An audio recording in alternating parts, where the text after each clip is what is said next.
but it is in the woods, and inexplicably, his internet is workable. My internet is okay. I pay a lot for it. It's around $140 a month.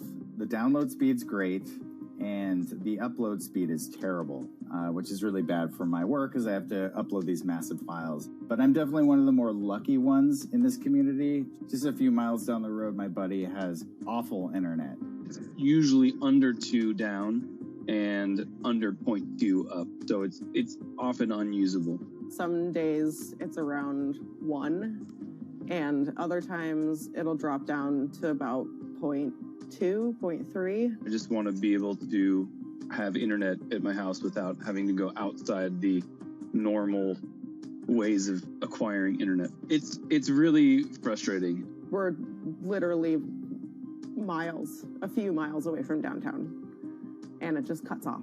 This is a problem, and the solutions are not there yet, because getting high-speed internet in rural areas en masse is something our providers may simply not be ready for.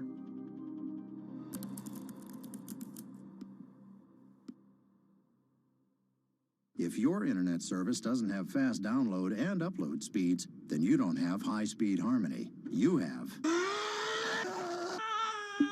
Americans on average pay about $70 a month for internet at home, but in rural areas, it could cost a lot more for a lot less service. So the pricing for a fixed wireless provider here can be something between $80 and $150 for about 25 megabits per second. However, gigabit service, which is 1,000 megabits per second and symmetrical, is running at about $119 a month or $130 a month. That's John Paul. He co-owns Spiral Fiber, an internet service provider here in Nevada County, California. And for the past 10 years, he's been trying to bring an affordable fiber optic network to town. It all started when he applied to be part of the pilot program for Google's fiber service. Across the country, civic boosters have been going to extremes, chanting, singing, Google in the morning, and marching, trying to get the search engine giant to look at their town. The internet these days is crucial to be in the world, to be a part of the world, and to be connected to your community. Google ultimately went with Kansas City, Missouri, which left Paul on a mission to get funding to lay out fiber optic networks for gigabit service. Over the next several years, he would attend conferences and pitch venture capitalists and apply for grants to make his vision come to life. One of the biggest roadblocks to building infrastructure for the internet here in the United States are the existing large providers. They have their land staked out. They would prefer that nobody come in and compete against them. In 2013, we applied for a grant. We went down and met with the commissioners at the California Public Utilities Commission. It was an arduous process to get funded, but we finally did against all odds. We got a $16 million grant, and then we went out to seek venture capital. Then, in March of 2020, the pandemic hit the world. Everybody got locked down, and everybody came home, and everybody started using the internet. And I remember seeing on one of the local fixed wireless providers' websites, they've said, hey, we know you're all staying home, but please don't use too much video, and please don't use too much bandwidth. And I thought, that doesn't work. The U.S. connectivity gap is far greater compared to countries that are considered its peers economically. Some developing nations actually have better internet than rural America, like in Kenya, which has a state-of-the-art fiber optic network fed in from their coastline. The American connectivity gap does largely affect rural areas that are either outside of service coverage or simply prohibitively expensive.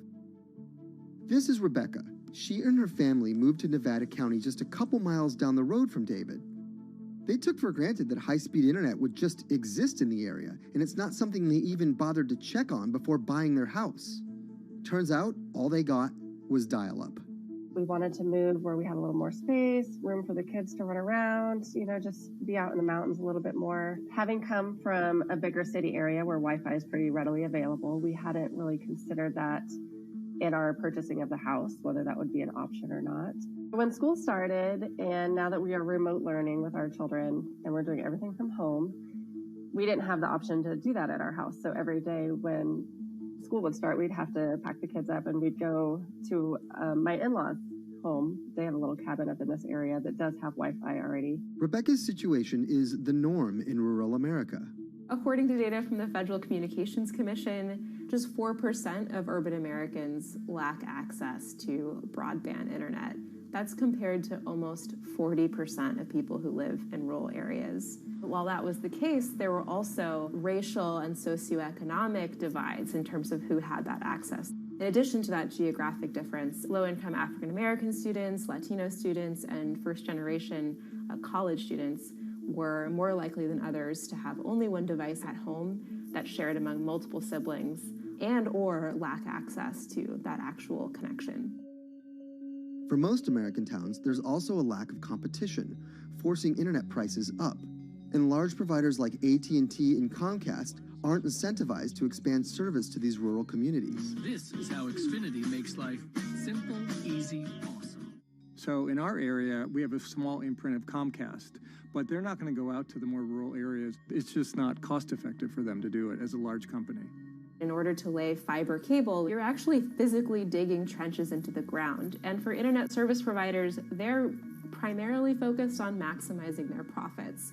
And so the fewer customers you have, in any square mile and the more fiber you have to lay, that's just kind of harder to pencil out from a purely economic standpoint. AT&T released a statement on the matter, expressing the need and desire for government assistance to fund fiber optic expansion to areas deemed unprofitable.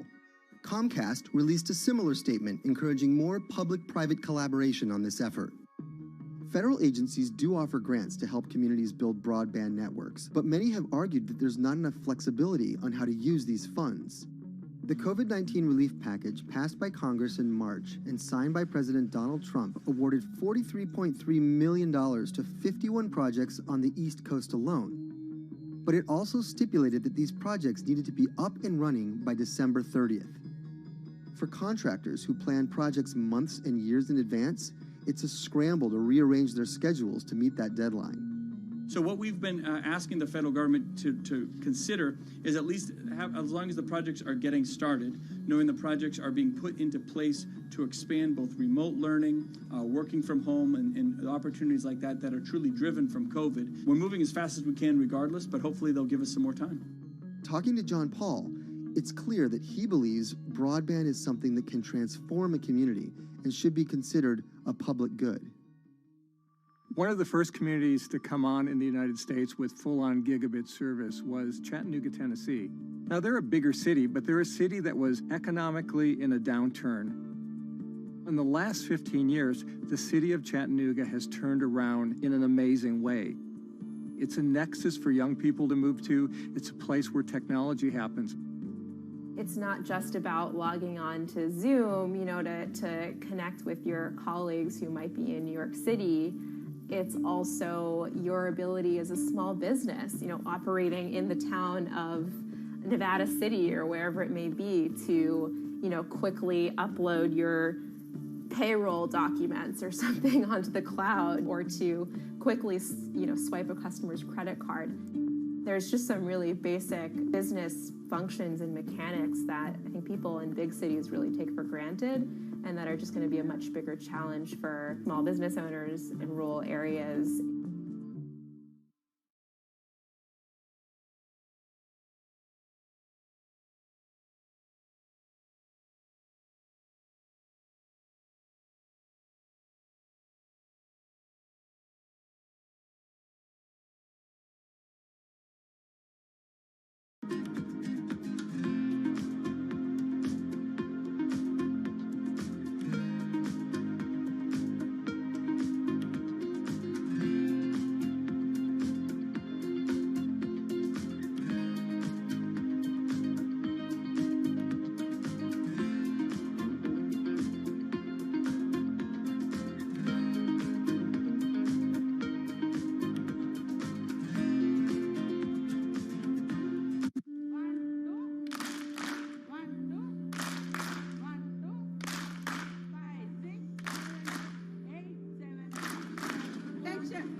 Historically, the marginalized people, you call them as untouchables or Dalits, they have been kept away from the center of the knowledge.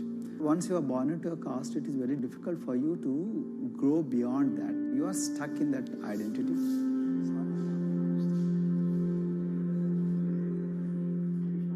think education is the best way of liberating them. So that's how I chose to work in education sector. The kind of education that we are giving to the marginalized people is going to change not just the fate of these communities in Telangana, but it is going to be the source of inspiration, source of hope for all the marginalized in this country.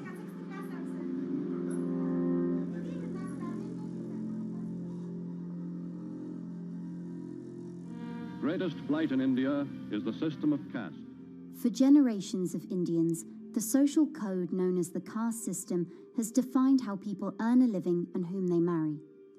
Although outlawed 7 decades ago, castes remain a significant factor in deciding everything, from family ties and cultural traditions to educational and economic opportunities.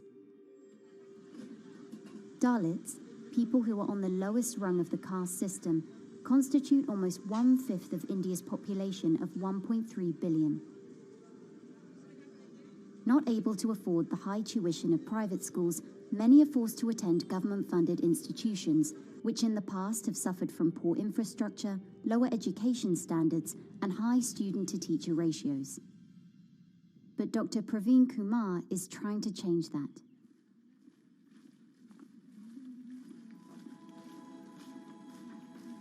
I am currently working as head of Telangana Social Welfare Residential Schools. So totally above 400 schools I manage. These are all residential schools for the students who are historically marginalized but talented and then poor. My friend also Of them, 60% are girls and then 40% are boys, because girls are more marginalized among the marginalized. Their voices are always suppressed. My approach to improve the conditions in the schools has been put your eyes and ears on the ground always.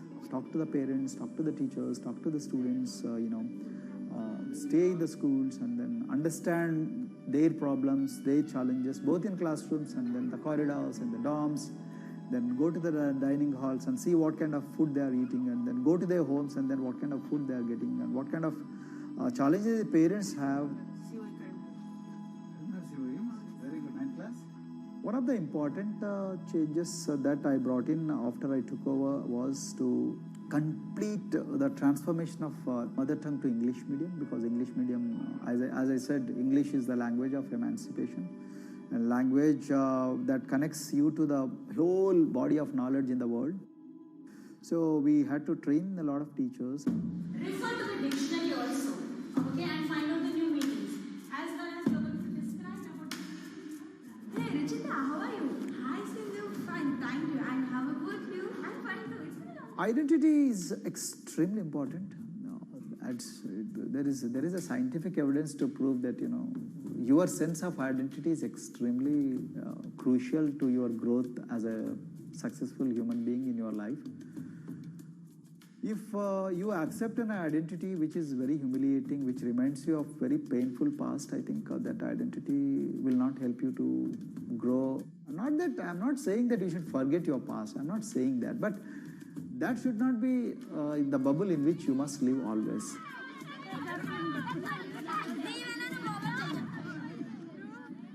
Sweros is an alternative identity. S stands for state, W stands for welfare, Aero, SW and then Aero is Swero. So the idea is your dreams have to be skybound. So that is what we are trying to achieve by changing the identities. Like, you say, I'm a Swero and I aim to be a doctor. I am a Swero. I aim to be a top-notch engineer. I am a Swero. I aim to be a top bureaucrat of this country. I'm a Swero. I want to be a very good actor or, a musician in this world. So these are the positive images that are associated with the identity.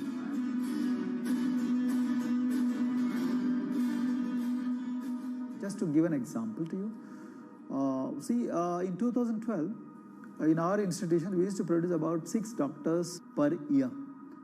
But because of our, this self-liberating ideology of Sveroism, we have this this year, we have produced about 189 doctors.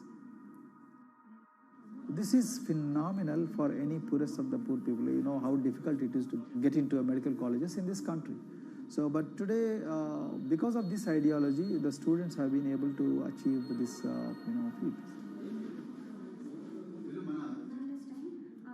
Pujita has been a farm laborer, and her parents themselves are agricultural laborers. And then this girl used to sell vegetables, but thanks to the residential education institutions, she came to the Gaulidoddi campus, and then she toiled very hard for 1 year, despite many problems.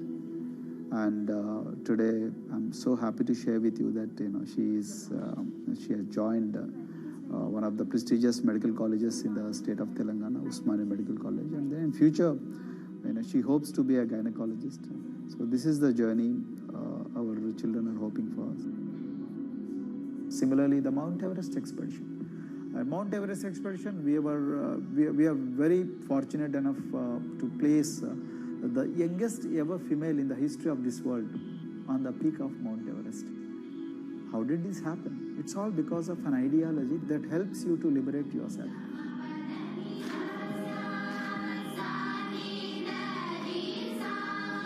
We brought a lot of extracurricular activities, and most of them got institutionalized now. So, for example, music. Similarly, the games. We have so many coaching academy. We have boxing academy, we have wrestling academy, we have handball academy. So we have, kabaddi, the traditional Indian sport. We have golf. We have introduced the golf also. Like golf is generally played by so-called rich people, but today even poorest of the poor people also are being trained in golf in our schools. Wow. So our intention has been to give all 360 degrees, type of opportunities to the students, so that whoever is interested in whatever activity, they can go and then do it. Break the barriers, break the fence, at least mentally, because poor people have been programmed to be victims, programmed to be subjugated, programmed to be on the margins, always, programmed to feel inferior. We wanted to change all that. There are certain games which are exclusive to rich people. There are certain languages which are exclusive to middle class and upper middle class in this country. To put it in one word, the sole aim of introducing all these co-curricular activities is to break the stereotypes which are recklessly imposed on these people. Their stereotypes Dr. Kumar knows all too well. Born a Dalit, his grandparents were labourers and access to the village well was restricted. Dr. Kumar credits his parents' belief in the power of education with helping him realise his aspirations. He went on to join the Indian Police Service, attended Harvard University, and then began pursuing educational reforms back home. I attribute whatever I am today, it's to my mother primarily. They educated me in the village, although there were no good schools. So then I stayed in social welfare hostels, the hostels which are managed by government for the poorest of the poor kids. I passed with reasonably good grades. Then I went to university, and then I faced worst form of discrimination in the universities. Like there were in those days I'm talking about. So the bathrooms and the toilets were exclusively meant for scheduled castes and scheduled tribes. We used to fight discrimination on one hand, and then again try to excel in academics day in and day out. So that's how I came to education, because I deeply believe that education is the only important weapon that can really place the poorest of the poor people from a very victimhood orbit to a prosperous orbit. I think in future this is going to be a game changer for the marginalized in this country.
If you look at a thermal image of a city and then compare that to a map of vegetation, you'll find that where there's greenery, the temperature is lower. That's because things like asphalt, concrete, and shingled roofs absorb more heat from the sun than trees. This is the urban heat island effect, and it accounts for higher temperatures in cities, often by several degrees compared with their surroundings. It's becoming a huge risk to human health as growing urban populations exacerbate the heating effects of climate change. Heat waves kill more people than any other extreme weather event, more than tornadoes, hurricanes, and even floods. That's why urban heat island mitigation strategies are being studied in Singapore by a group of researchers. The government-backed project called Cooling Singapore is now in the process of combining everything they've learned to create a digital tool that can help cities all over the world, starting with Singapore.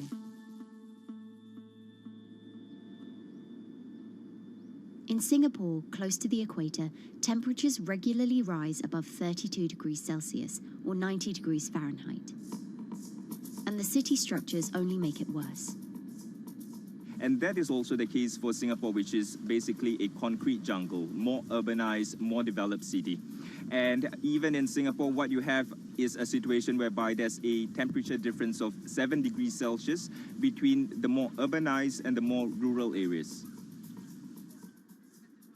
The government has taken drastic steps to keep temperatures down. This is Gardens by the Bay, an award-winning park, and inside this greenhouse is a pleasant 24 degrees. That's because the dome, along with 24 nearby towers full of thousands of people, is chilled by what's probably the world's largest underground district cooling system. It uses a large central plant that cools water and then pipes it into banks, residential towers, an exhibition centre, shopping malls, and the city's iconic Marina Bay Sands hotel and casino complex. So one of the biggest perks of using this system for the buildings is that they can save 40% in terms of electricity usage compared to your traditional air conditioners. And with Singapore relying on natural gas for most of its power, this new system means emission savings equivalent to removing 10,000 cars from the city's roads. That has big implications for the rest of the world.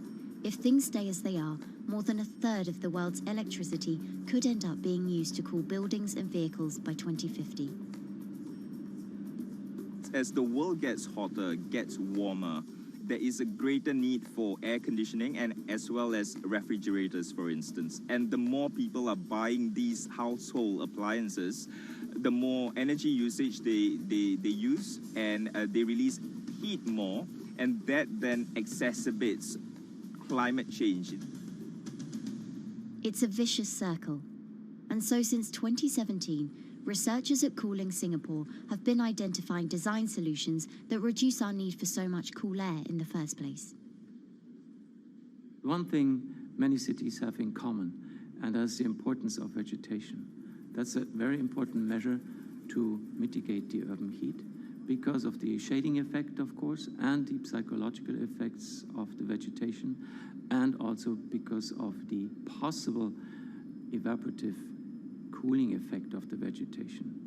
Vegetation can be, of course, on the ground floor in form of trees and shrubs, and you can walk under them. This is the so-called canopy layer that the vegetation forms above us. But vegetation can also go up the facades of buildings, and it can go to the roof of the buildings.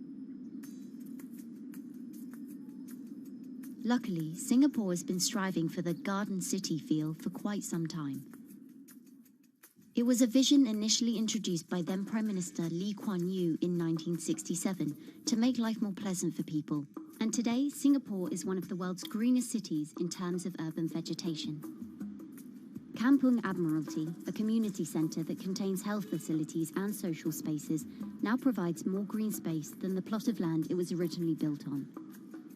It's topped by a roofscape of staggered terraces covered in local plants, which functions as a community park, and a village green in the centre that contains farm plots for residents to tend to. Park Royal on Pickering was designed as a hotel in a garden that doubled the green-growing potential of its site. There's now 15,000 metres of sky gardens, reflecting pools, waterfalls, planted terraces and green walls. And the government has big plans as well. Singapore actually has a plan to plant 1 million trees and add more green spaces over the next 10 years. It is actually a mix of wanting to reduce the urban heat island effect, but on the other hand is also to get the people to be more connected to nature. But it's not enough. The city-state has still been warming twice as quickly as the world average over the past 6 decades. That's why Cooling Singapore has developed a catalogue of other potential heat mitigation measures. When you try to mitigate the urban heat island effect in a city or in any building, in a village as well, the first place to start is by shading of the windows. You have to keep areas clear so that the wind can move through it. Water of a certain depth can act as a very good thermal buffer. If you have to construct heavy buildings such as high-rises, at least you can make the surface, the facade, less heavy, and you can protect it from direct sun penetration. We have to make sure that no combustion engines will be in the city in the middle, in the medium to long-term range. So ideally, the electricity production is outside of the city, and you bring just the clean electricity into the city. You can at least minimize the use of energy in the city, and you can start to slowly convert the roofs, the facades of the city into production areas for renewable energy. In Singapore, unfortunately, this is a limited option, but in the long run, it could produce up to 20-25% of the energy, of the electricity needed in Singapore, if all the roofs and the areas in the buildings, on the facades would be used to do that. With so many different ideas, Cooling Singapore is also designing a virtual model of the city to test them out. It's called a Digital Urban Climate Twin, or DUCT, that will calculate how each element of the city's design will impact the urban heat island effect. That means we model not only the geometry of the buildings digitally, but also we model the transportation, the insulation, the temperature, the radiation coming from the sun, the weather, the local climate, the even very, very microclimate of the city, the water, the movement of people in the city. We can invent scenarios, we can design scenarios, test them before we actually build them, and if they test very well, and we are sure that they will function, then we can start to build them and put them into reality.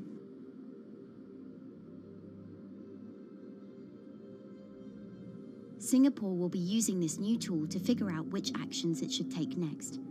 And the model can be applied to any city, whether it needs to keep heat out or keep heat in, which will ultimately save energy, slow climate change, and improve our quality of life. So this is something that Singapore will be able to export, maybe even together with its city development systems that it already has. Singapore is one of the very few cities in the world that really combine this scientific approach with a very well-established urban redesign and urban design approach. Through its agencies and the combination of its agencies, it has achieved a lot in the past. If it keeps following the scientific path and the combination with the other knowledge in the city already, we think that it will be a very comfortable and very livable city in the future, even more than today.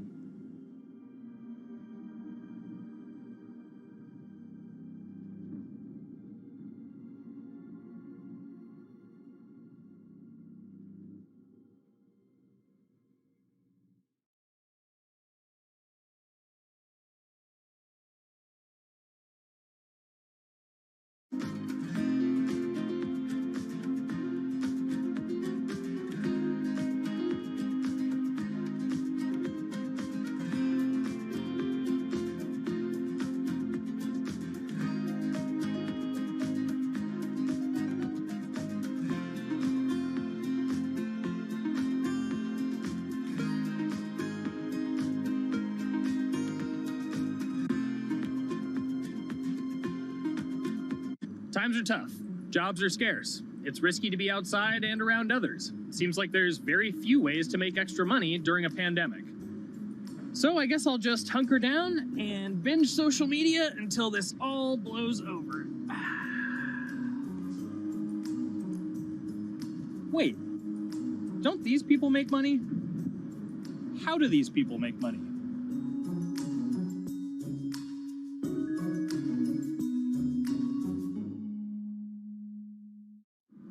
Streamers, YouTubers, Twitch stars. How do they make money? Is it a lot? Is it a lot of work? I know, I gotta ask somebody in the biz, and I got just the guy. Austin John Plays. This is your full-time job now, right? As of November of last year, yes. This was always just kind of like a side thing. Like, any money that I made from doing my videos and whatever else, I never touched that because I didn't really think of that as being like real money. And then it started coming in more and more. And then it was like I hit my first day that I broke $1,000 and I was like, this is actually going to be money. How did the YouTube channel come to be? When the game Pokemon Sun and Moon came out for the 3DS, there was like things that I learned about the game, and then I wanted to just share that information with people. And at the time, I didn't have any way to capture a screen or anything, so I found like generic footage and I kind of put it all together with so much editing. And that video got 6 views. And then 2 days later, I made another one, and that one got 12 views. And then I just started pumping out more and more content, and people were like, this guy knows what he's talking about. It really just started building on top of itself, and then it was like, my channel really focuses on tips and tricks. So I play a straight 18 hours, and I'll finish the game or get to about the 40-hour mark, and then I'll make my first video. While I'm going through, I have a giant notepad and just scribbles everywhere, and I make these notes of like the things that stumped me, so I know the things that may stump other people. What do you need to think about if you're building your YouTube channel? 1, you need to do something that you're passionate about.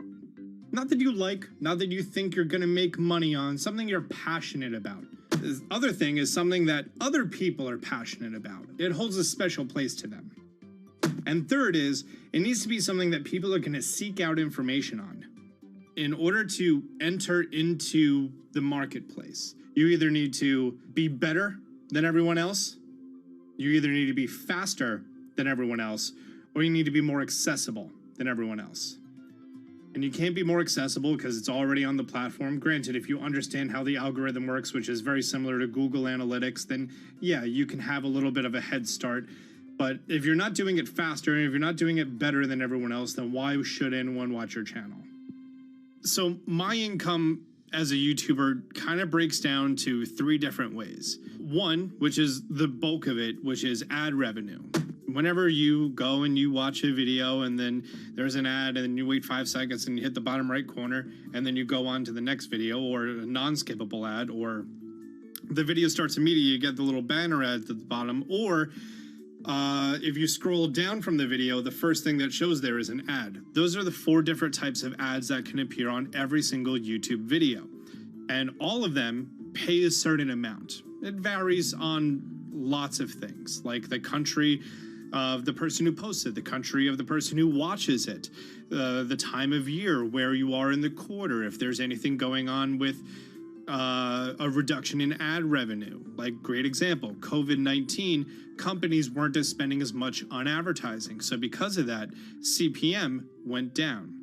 CPM stands for click per thousand. I'm using the Roman numeral for 1,000.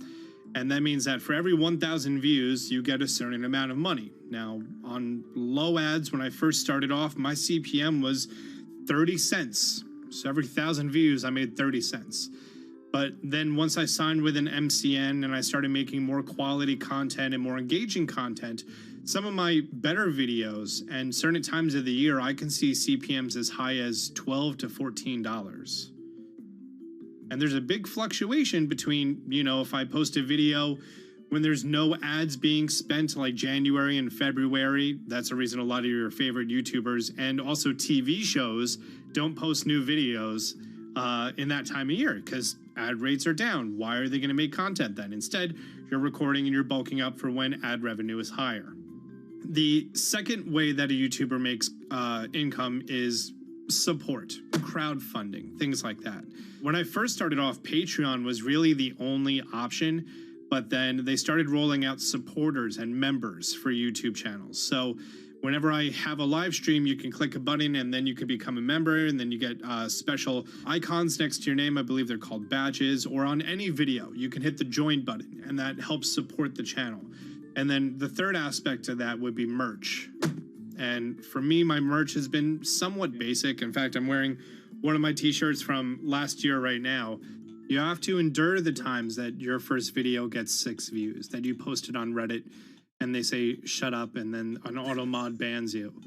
You have to go through that, because until you go through that and you discover why you're doing it, you're not doing it for other people, you're doing it for yourself.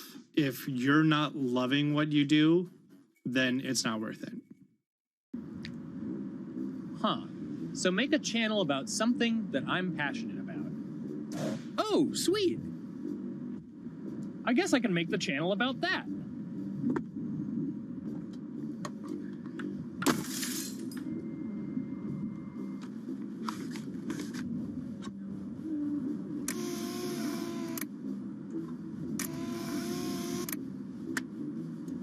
Now, how do I grow an audience? How do I get popular? It's all about diversification, right? You have to have a massive Twitter following. You have to have a massive Instagram following. You have to have a massive YouTube following.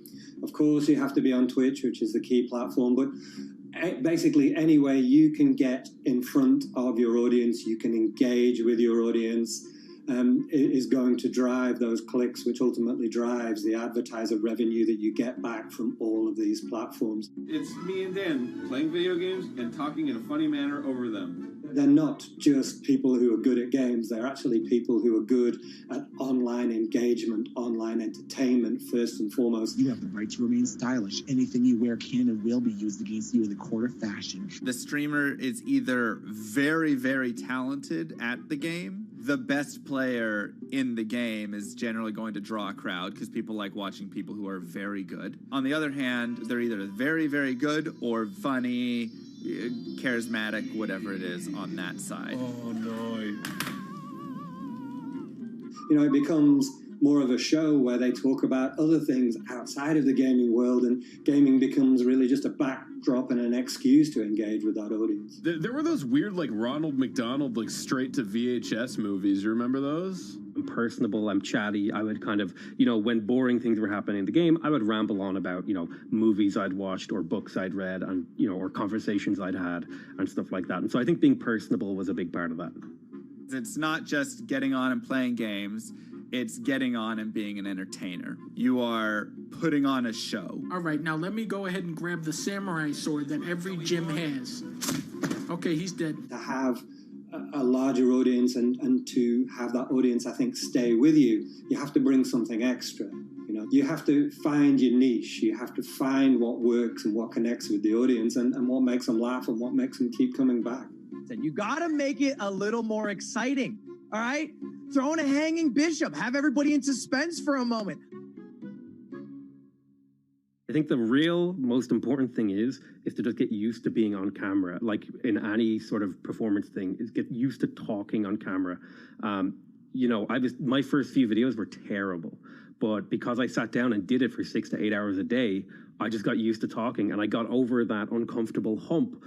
If you go into Twitch purely with the expectation that you're going to make money, make a job out of it, have all this growth, and it's going to be great, you're probably going to burn out prior to getting to that point because there's very little payoff for a long time, right? Like multiple years generally before you really start to see a payoff. And so, those first few times you're streaming, nobody is there. One person shows up every 30 minutes, says hi, maybe, and leaves, right? Like, it's very discouraging, I think, for a lot of people.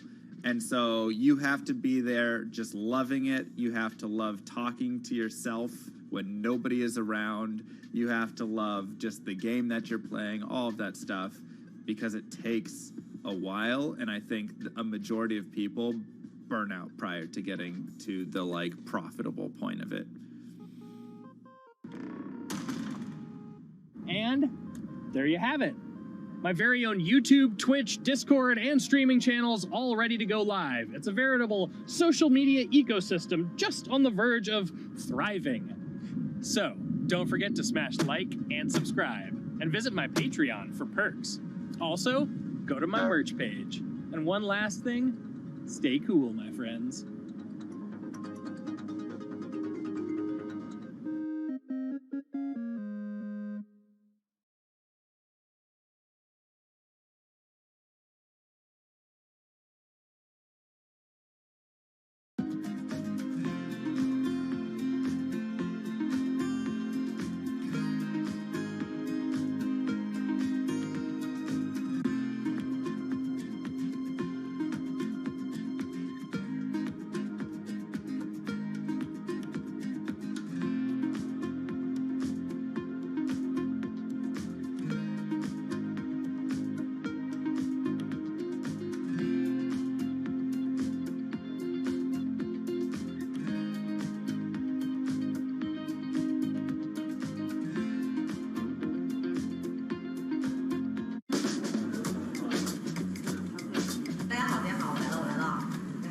This is live stream shopping, one of the hottest trends in China.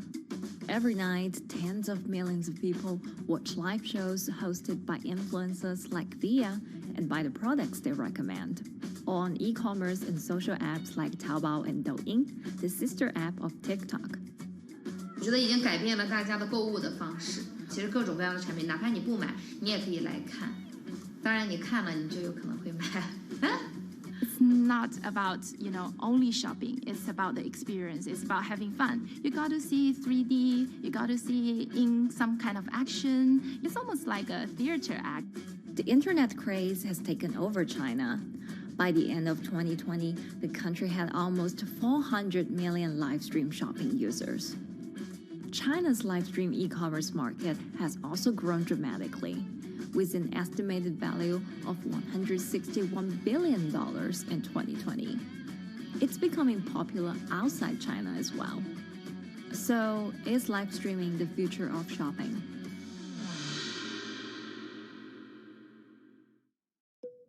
Live streaming is not a new thing. In China, it started in 2015 with the rollout of 4G, and it was first used for entertainment and socializing. Many live streamers performed for their followers or chatted to them, making money by receiving virtual currency and gifts. In the West, live streaming is mainly the domain of avid gamers. In China, it's broken into e-commerce. China actually has a very big e-commerce empire, so it uses these super apps, what we call that you have payment, you have search of information, you have recommendation system, and you have huge amount of goods available on the platform, and as well as a lot of consumers. So with this advantage, they merge these features of live streaming to make the influencers actually sell goods. Here is a perfect choice: nice neutrals, beautiful print, nothing overwhelming, and the warmth and comfort of flannel. This is item. Traditional TV shopping involves a one-way direction, whereby a host introduces a product, demonstrates certain things, and say, call this number or something. But live stream shopping is live.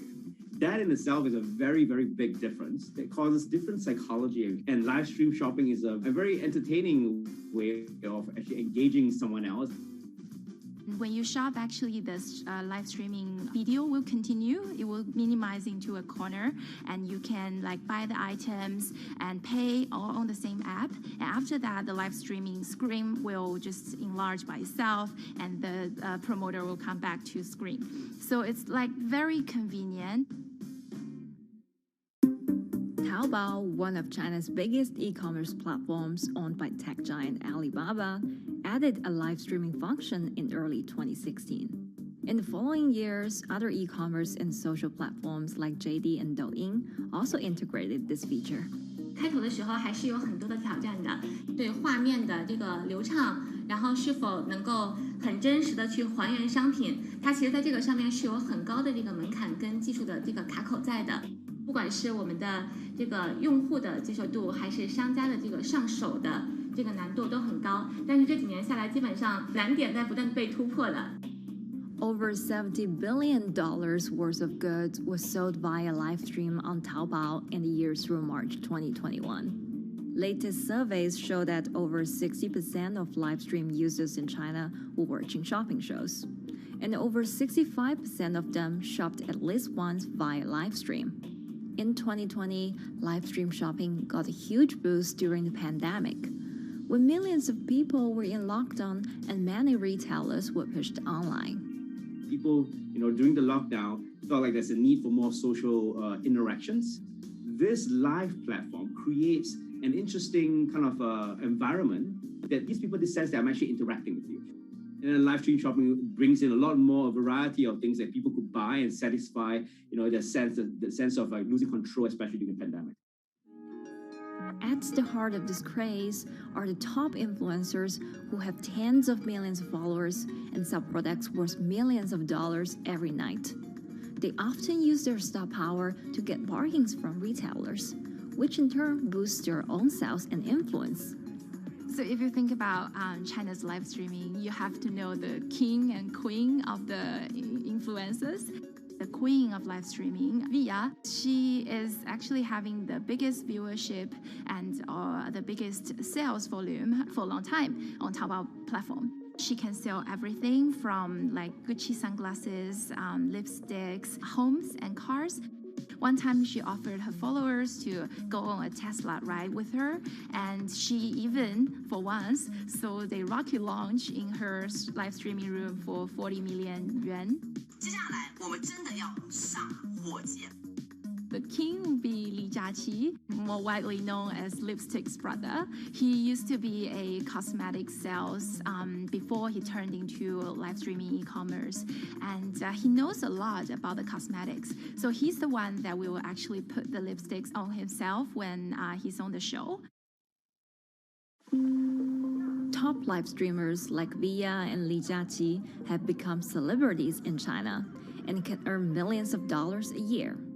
Although not everyone can be as popular, mid-ranking live streamers like Tiffany still earn a good income through sales commissions. 如果说单从收入方面来讲的话，那主播的收入是比普通的工作要高很多。但是呢，主播这个工作时刻对身体，包括对精神都有很大的一个考验的。就是每天需要集中精力，然后长达5-6个小时，这种状态是很累的。而且这5-6个小时的话，你是脑子是不停的，然后嘴巴是不停的，然后手也是不停的，眼睛也是不停的。像我们做主播，不是说单一的只做直播一件事情，然后还会有选品的一些工作，然后还会有一些其他的事情排在里面，其实是没有个人生活的。那我觉得增强粉丝影响力的话，不是说某一件事情。可能今天做了什么事情你就增大了影响力，而是每天不断的内容的输出，粉丝不断的可能对你的了解，慢慢的信任你。没有芝麻酱的味道，如果吃不习惯的话就慎买。A lot of successful live streamers are generally very good at communication. They're very good at articulating very simply what a product does, what a product doesn't do. In order for them to sell, they need to be trustworthy and appear trustworthy, and they need to show in some ways that they're authentic, right? So for Via and Li Jiaqi, they are able to articulate that quite a bit through their body language, through what they say. For example, Li Jiaqi will also sometimes say bad things about certain products because to him that's his honest opinion, and sometimes people want to hear that. And so they seem very credible, they seem very trustworthy, and don't forget, they're also very entertaining and very interesting. If you're familiar with Li Jiaqi, he won a Guinness record for like the most lipstick applications to models in like 30 seconds.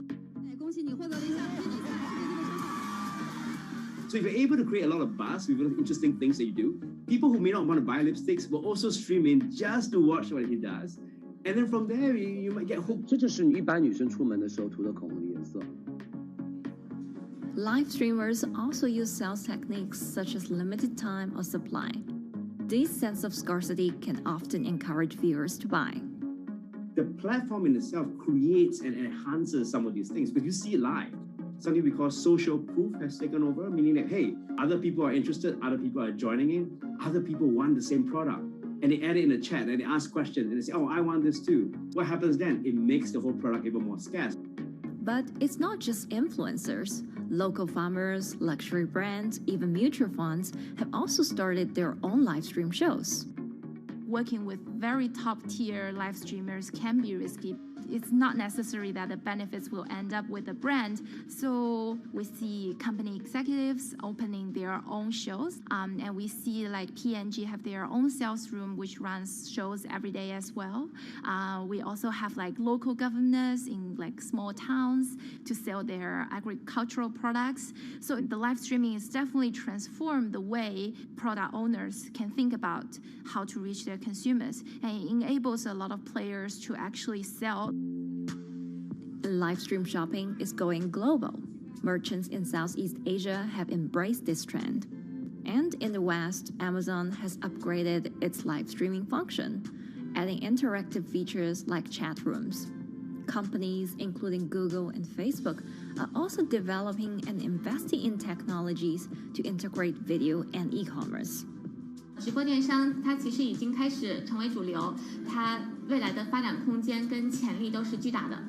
接下来大家会越来越依赖这种购物方式，会变成一个比较日常化、比较规范化的这么一个趋势。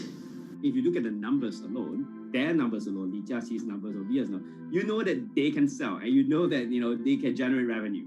Are they able to sustain it over a long period of time? It depends on how innovative they are at changing some of the things that they do. But you can't expect consumers one day turn into virtual shopping for good. There will be the nature of us that crave to go into the store, to touch the goods and actually wear it and see how it looks like and walk around in that with our friends. And those things wouldn't be replaceable with live streaming.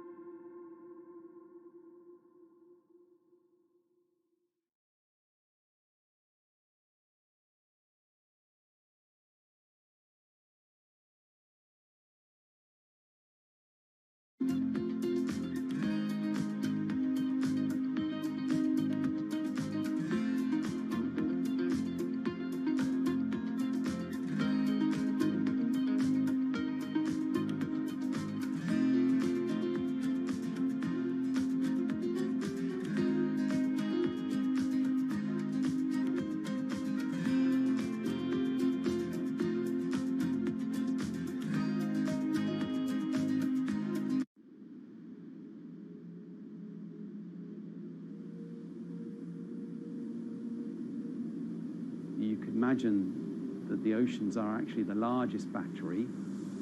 We're storing huge amounts of energy in the oceans. The wave motion can be very deep. It can extend down several hundred meters. And once it gets to the near shore, from about 50 meters, the whole water column is moving backwards and forwards. As we search for ways to reduce our reliance on fossil fuels, some are looking to a largely untapped potential source of renewable energy. In theory, waves off the coast of the United States alone could generate over 2 trillion kilowatt hours of electricity a year, enough to power more than half of the country. Waves intensify and subside not as quickly as the wind, and that means that it can produce a smoother power generation curve. One of the potential advantages of wave energy is that it could act as a complementary source of power compared to other renewables on the grid if it were to be scaled up to commercial scale.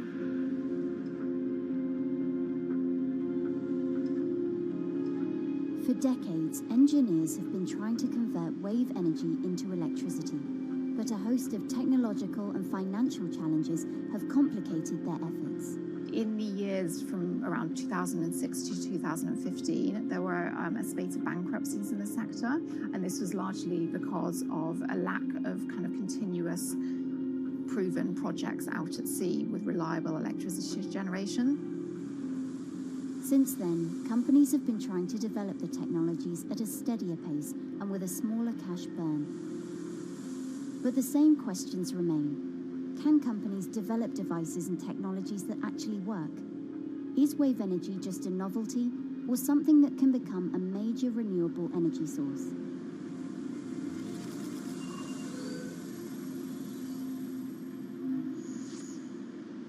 The sea is a very challenging environment within which to operate a power project.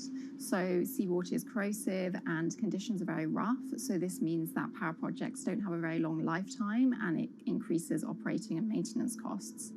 Partly because of that, many early wave energy projects hit rough waters, such as the Palamas Wave Energy Converter in Portugal and the Isla Limpet project in Scotland. But that hasn't stopped others from trying.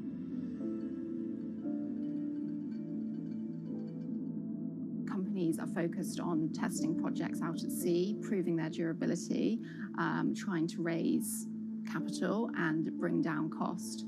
The sector hasn't really converged around one single technology design, and companies are kind of undecided about which design works best.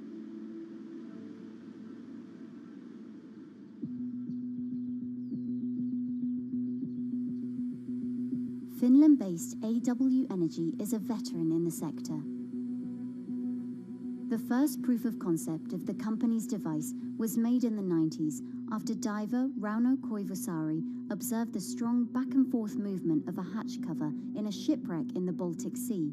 The waves are generated far from the coastline, so the wind blows on the surface of the water, causing the water particles to rotate, and that rotation extends deep down below the surface, and the waves can be very long. They can be several hundred meters long. And as they come into the near shore, this rotational energy turns into an elliptical energy, and eventually backwards and forwards, as you probably noticed if you've been swimming on the seashore in large waves, you're pulled in and out. That's the energy that we're extracting. But there's a sweet spot where we deploy, so around 10 to 15 meters of water depth. That's where there's still strong wave energy coming in. After years of research, prototyping and testing, the company has deployed Wave Roller, a 350 kilowatt device in the waters off Portugal. Wave Roller has an 18-meter wide and 10-meter high steel panel fixed to the seabed via a floatable foundation. The panel moves back and forth with the waves, capturing the energy. It's submerged in the depth of 15 meters, so it's protected from the extreme waves. We generate electricity by capturing the movement with hydraulic circuitry in a machine room underneath the surface. That hydraulic energy we turn to electricity with hydraulic accumulators and hydraulic motors, and also a generator. The Wave Roller has survived large waves at sea for over a year and delivered electricity via an underwater cable to the grid in Portugal. Meanwhile, the company has won a €2.5 million grant to work on an upgraded version of the Wave Roller, aiming to increase the electricity generation capacity to 1 megawatt. The upscaled device would have a bigger panel, 2 power takeoff units, and improved software to control the energy production. We have taken into use a wave prediction algorithm that kind of tells us what kind of waves are coming in to our device. That gives us few seconds to prepare for capturing more energy, and the difference in that is significant. Our future plans are to deliver technology around the world. So I'm hoping we can be working on delivering technology to projects in Asia and also in the American continent as well.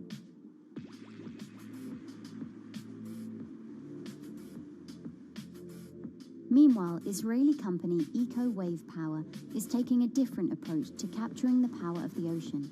For the company's founder, Ina Braverman, developing new sources of renewable energy is a personal mission.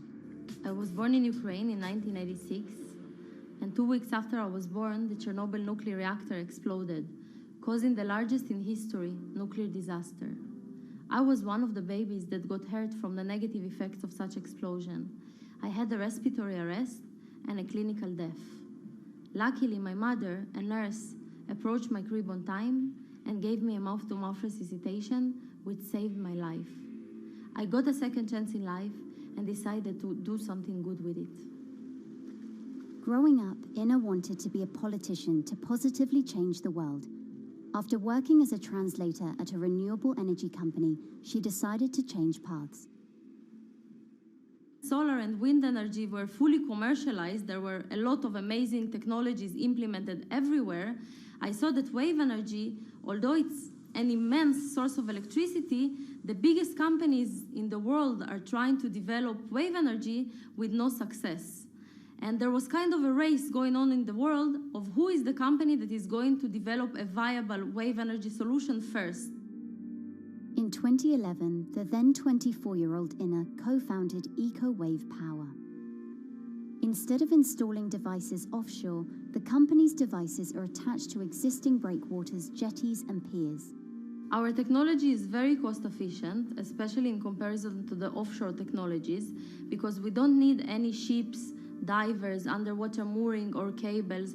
We install on existing man-made structures, and all our expensive equipment, the generator, the hydraulic conversion unit, the automation, is located on land just like a regular power station. This is the EcoWave Power conversion unit that has been operating in Jaffa Port since 2014 until 2020. Here you can see how the technology works. Basically, the floaters are going up and down and pushing the hydro cylinders, which transmit biodegradable fluid into land-located accumulators. A pressure is being built. The higher the waves, the higher the pressure, which is used to turn the hydro motor, which is turning the generators. The whole system is controlled by a smart automation system, which you can see right here. And in case of upcoming storms, the system automatically raises the floater above the water level and keeps them in the upward position until the storm passes. The company has been operating a 100-kilowatt grid-connected device in Gibraltar since 2016, which is enough to power 100 households. Currently, Inna and her team are working on another 100-kilowatt project at the port of Jaffa in Tel Aviv. The project will be also the first time in the history of Israel that wave energy will officially connect to the electrical grid. And our goal going forward is to expand it to all suitable breakwaters in the city of Tel Aviv and to supply a significant part of the city's electricity needs. Today, engineers and entrepreneurs are still trying to crack wave energy. Globally, only a few hundred kilowatts of wave energy are deployed, compared with gigawatts of offshore wind. But the field has come a long way in recent years, and with the right engineering solutions, this new power source could eventually become competitive with more mature renewables like solar and wind. I would have a lot more confidence in the success of wave energy companies today as opposed to like 20 years ago. But in the next few years, or maybe the next couple of decades, it will be more likely to be used in remote locations like islands that are otherwise dependent on expensive diesel power, or out at sea on gas decommissioning rigs, or for powering underwater autonomous vehicles. So definitely, wave energy can compete with other renewable energy sources, but I personally believe that this is not a competition. In order to have a 100% renewable energy friendly world, we need all renewable energy sources to work together.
Who are all these people from? Who are all these people from?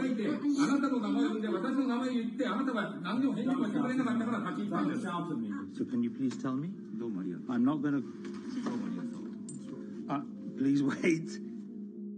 You know, I've covered a lot of companies. I've covered a lot of Machiavellian companies where, you know, people play rough. I don't think I've ever seen anything on the scale of Nissan. He is making you, but you act for Nissan. I mean, it's corrupt. The system is... One of the most dramatic elements was Ravinder Passi's home being raided by court officials in Yokohama. You scared my wife. You scared my children. I worked in Nissan for 16 years. So Rav Passi's journey into the darkest recesses of the Japanese corporate world started when he was the general counsel, the highest corporate lawyer position in the company. In the past few minutes, Nissan has revealed that its chairman has been arrested after allegations of serious misconduct. He was tasked with investigating Carlos Ghosn. And he was told, conduct an internal investigation and get to the heart of the matter. And then along the way, he started to notice serious conflicts of interest.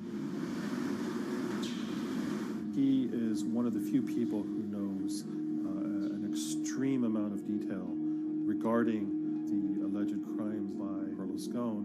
And he's now ready to tell his own story on the record about some of the events that happened.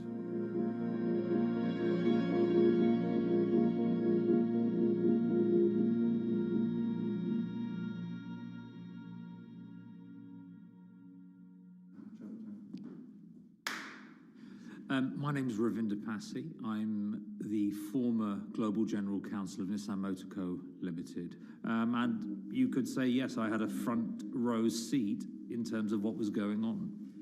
When Carlos Ghosn saved Nissan years ago, he was depicted in Japanese comic books as this hero, and now maybe we'll see comic books where he's the villain. In corporate Japan, Nissan was quite an unusual company.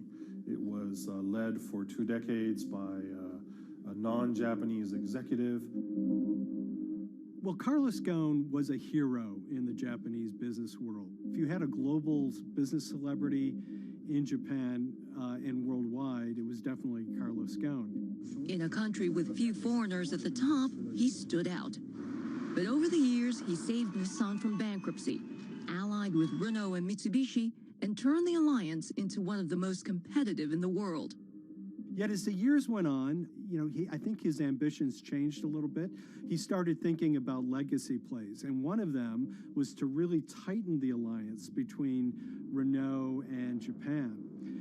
And unbeknownst to him, there was a contingent of senior Nissan executives that were really felt threatened by that move. They really thought that they would lose complete control of the car company, and even in the government, there was probably a little bit of anxiety about a national champion in the auto industry falling under full-blown foreign control. Carlos Ghosn was an auto industry leader, respected by many in Japan. Now he's in jail. The arrest of Carlos Ghosn came completely out of the blue. This was in November of 2018. He was coming to Japan on Nissan's corporate jet for a regular executive meeting, and he was met on the tarmac by Japanese authorities who whisked him away to jail and charged him with financial misconduct crimes. So what happened was that a power struggle ensued inside the company, and somewhere along the way, it was criminalized. By that I mean that there were allegations leveled at Carlos Ghosn about the way he reported his pay to Japanese authorities, the way he handled money inside the company, that in other contexts might have been a board action, might have been handled internally. A number of executives at Nissan decided to take this difference and take it over to the Tokyo prosecutor's office, and that unleashed a chain of events that would shake the entire auto industry. So after Carlos Ghosn was arrested, Nissan launched an internal investigation into the events that led up to his arrest. So Rav Passi was tasked with investigating Carlos Ghosn, and he was told, get to the heart of the matter, find out what Carlos Ghosn did wrong and bring it to our shareholders. It's really complicated because you had various things coming out of the weeds. 2018, the investigation has started, and we become aware of matters in terms of conflicts, actions by certain individuals that cause some concern because things might not quite be what they seem. So in our story, we really took a close look at Harinada and his role in Carlos Ghosn's downfall. Harinada is one of the most fascinating figures inside Nissan. He's also a lawyer. He's originally Malaysian. Hello, Mr. Hadi. And he had a meteoric rise through the company and became very, very close to Carlos Ghosn and other top figures. He had a front row seat at all the major strategic deliberations at the company.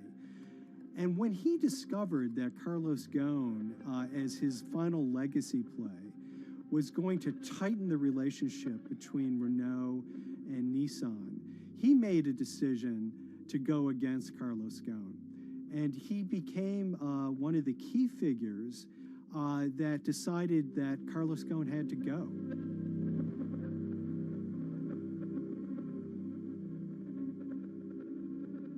Harinada was somebody who actually recruited me into the company, so I have a long-standing relationship with him, or did have a long-standing relationship with him.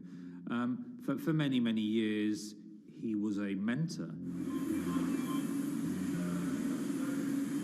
I had doubts about the credibility of the process right at the start. Harinada had a plea deal with the Tokyo prosecutors. Now, that suggests he was intrinsically involved in some of the wrongdoing, or the allegations of wrongdoing, and it just didn't smell right, just doesn't sit right. So there was a basic conflict of interest. In other words, Harinada had to deliver results to Japanese prosecutors to avoid his own criminal liability, and he's accusing and leading the investigation of Carlos Ghosn. Some of the people who had been involved in the original alleged crimes were also looking into the affairs themselves. Ravinder Passi began pointing out some of these conflict of interest issues. And the reason for that is essentially his concern was for the company. If the company's own investigation into itself was compromised, that could lead to a very weak position in various lawsuits that it was dealing with across the world. I had discussions with Harry, discussions with the statutory auditors about these conflicts, discussions with HR about some of these conflicts, because at that point, we reported into him. You know, at the time, everything was quite, as you can imagine, it was, we've got to do this, we've got to do that, we've got to move fast.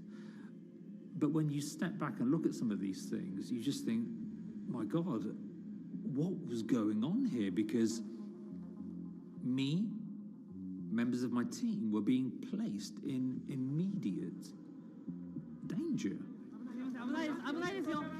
Your chairman's been arrested, a representative director's been arrested. They both happen to be foreigners. And then now what we need to do, we're being instructed to do, is certain compliance professionals need to go into properties in Brazil, for example, and retrieve evidence. They've got to do it very carefully, because if they don't do it carefully, they're going to get convicted of criminal activities.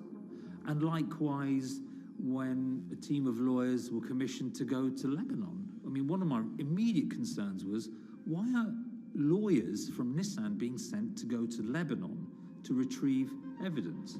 These are just lawyers, they're corporate lawyers from Nissan. You had revelations that a number of executives had benefited from share appreciation rights when when they shouldn't have. I mean, you know, substantive amounts of money being taken by these guys when they weren't entitled to take them. And you do think, yes, how is this going to look later on? It's going to look quite concerning. So that triggered for me the sort of assessment that, well, I'm going to have to do something, because up until this point, I haven't put down on paper these conflicts and these issues.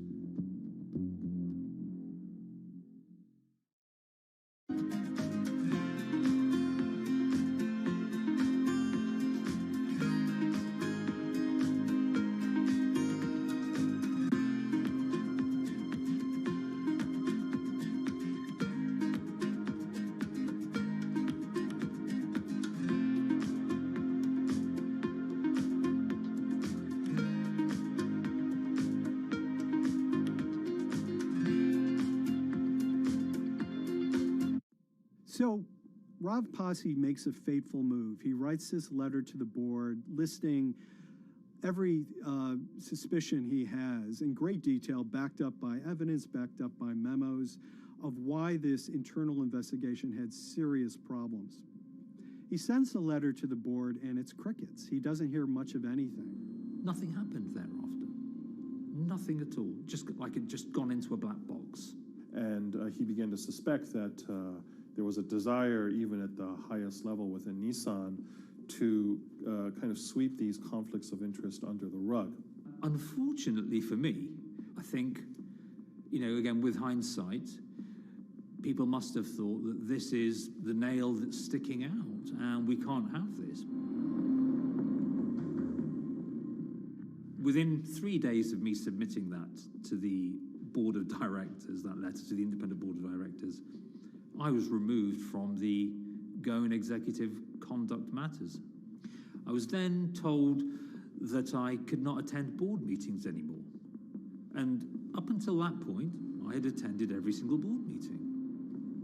I was then also told that after 8 years of being in Japan, I'd be going back to the UK. It eventually transpired that I'd be the VP of Projects and Transformation, managing a team of 3. So you can imagine what this feels like at this stage. Almost an arbitrary removal from Japan, where I've lived for 8 years, had 3 children there, my family has grown up, and we've been settled there, having a few months earlier been promoted to vice president at a global level, to being almost demoted. So Pasi was essentially being reassigned to get him as far away from the internal investigation as possible, and also to a certain extent in retaliation to some of the issues that he brought up regarding the internal investigation and Harinada. What happened to Rav Pasi can be seen as a series of corporate humiliations. I mean, first of all, his immediate responsibilities were taken away from him. Eventually, he lost, you know, the coveted general counsel title. But it didn't stop there. Toward the end of his stay in Japan, Rav and his wife were convinced that they were being followed. During that period, I'd noticed that whilst driving my car, I'd have other cars following me. First time I noticed this was around mid-March, and I was driving, I can't remember where I was going, but this grey van, small van, just literally started following me. And I noticed that there was somebody in the car taking pictures. And lo and behold, we were absolutely being followed either by people on foot or other individuals, 2 or 3, normally 2 burly men in a car, different cars at different times, following us around. They were following the family as well. And, you know, given I'd seen the Nissan security department behave in a very, very egregious manner with others in terms of following and surveilling, I was very concerned as to what they were doing and who they were giving this information to. Because if they're giving this information to the authorities, you do think, why? What's going on here? I mean, this is just not normal behavior. And this all culminated in a rather dramatic event in the middle of 2020. Who are you people? Where Nissan had hired a legal team and had obtained an unusual court order from the district court in Yokohama to basically do a search of his home and seizure of his corporate laptop and phone and other documents. If you don't let us in now, we have to break this key. So it's a pretty extreme way to treat someone who had spent 16 years at the company. These people have all come in. We don't really know who they are, apart from the fact that I've been shown a badge that says the Yokohama court. And they're here to recover a laptop and a mobile phone. It was even more weird because I'd highlighted to the directors that certain Nissan executives were trying to recover this laptop and this phone whilst I was still in Japan.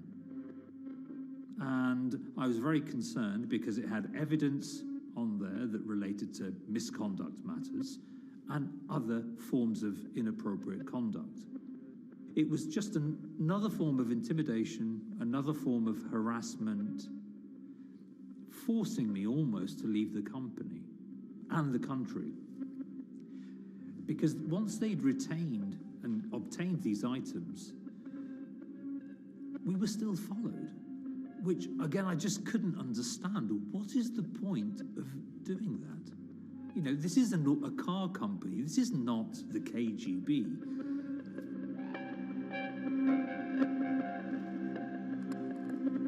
I think it's fair to say that Rav Pasi didn't have full battlefield awareness of all the intrigue going on at Nissan. I mean, Harinata is interesting because he's both charismatic and charming, and one of the most brutal corporate infighters one could ever run across. This is a confidential company email, right? You should not have this. If he had fallen into line, he would probably still have his job at Nissan, be paid very well, and continued his work. A career that he spent 16 years building at Nissan is irretrievably broken. It's been smashed to smithereens. He and his family paid a huge price, certainly. But in terms of being able to sleep at night, I think, he's come out ahead. I highlighted issues to the highest levels of the company so that they could be dealt with appropriately by those in charge. There was no response to those, and there was retaliation against me.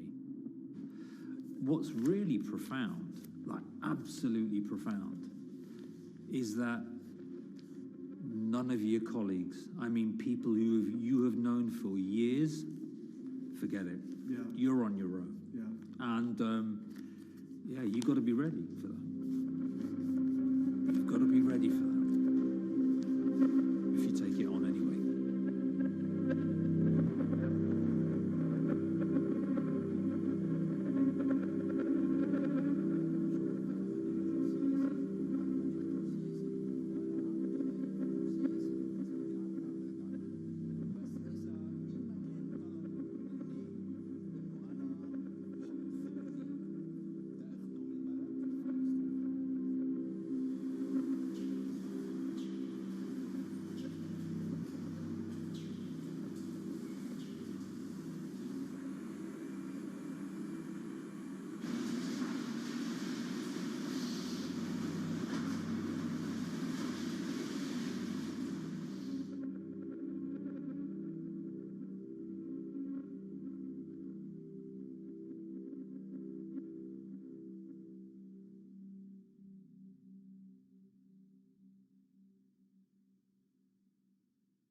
This is the awful truth.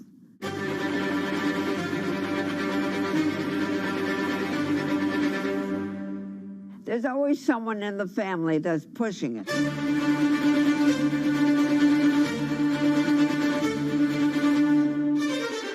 This lady does not deserve to be taken advantage of, especially at your age with your own grandchild. Yeah. My grandma is having to sue them. I'm testifying against them. Nobody's talking. They're one floor below right now. I get afraid to go on the elevator. It's sad that it had to devolve to this. It's like a soap opera to me. It's a very sad thing. It's a family feud. A family feud. Here's a family that, on paper, you would think has the wealth that so many people seek, yet at the end of the day, it seemed to sort of rip everybody apart.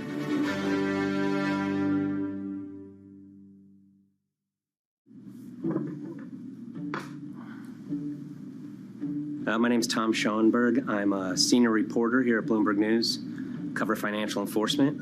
I was approached by someone close to the Schottenstein family and asked whether or not I would be interested in writing about Beverly Schottenstein and this case that she had against JP Morgan. And it was immediately clear that there was a great story here to be told. So I started just, assembling all sorts of documents that the family made available to me. That included a diary that Beverly had begun writing when she started having suspicions about what was actually going on with her money. Beverly obtained her wealth from the Schottenstein kind of retail empire that has at times included Big Lots, Value City, American Eagle Outfitters, DSW Shoes. Beverly's husband died, and at which point they sold off their portion of the company, bringing them an enormous amount of wealth at around 1990. Estimates of her wealth were around $90 million. She, for many years, had that pool of money being managed by outside advisors. Her grandsons in the late 2000s had both graduated and were becoming financial advisors. She gave them a little bit to work with, and over time, her grandson, Evan, became the trustee of her entire estate. Managing sort of family money is not a conflict. In fact, some ways in wealth management, it's kind of how you get your start. It's kind of the seed that you need to sort of get going in the business. But Beverly started having suspicions that something was wrong probably in around 2016. Well, there were suspicious things, but taken separately without everyone talking about their own experiences, it was hard to really put it together.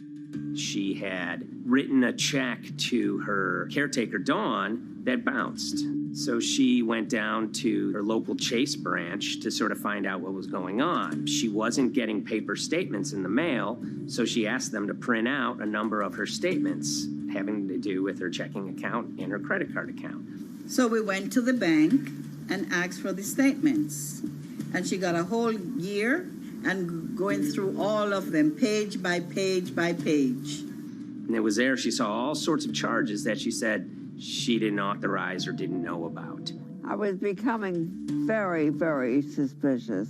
I was starting to look in the money part, and that's what bothered me more when I saw that money was going. And I was not a big spender. Around the same time, Dawn, she starts noticing Beverly's son, who lived in the condominium below her, came up with Evan with a shredder and started grabbing papers in her office area, including some with JP Morgan letterhead, and just started sitting at the kitchen table, just shredding documents over and over. Yeah, they came in one morning. They used to do it in the back. Through the back door, and they brought the shredder inside. And then they went in the drawers in the office and took out all the papers, and they started doing it. I was very suspicious because I know you don't go around and destroying papers.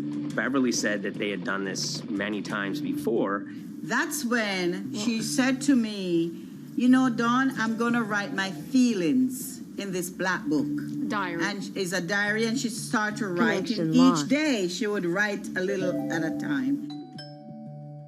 Around the holidays of 2018, a package had arrived, a FedEx package, and in it were materials about a venture capital fund based out of the Cayman Islands. Dawn and some other family members take a look at this, and they see that Beverly is signed up for this fund to the tune of $5 million over the course of several years.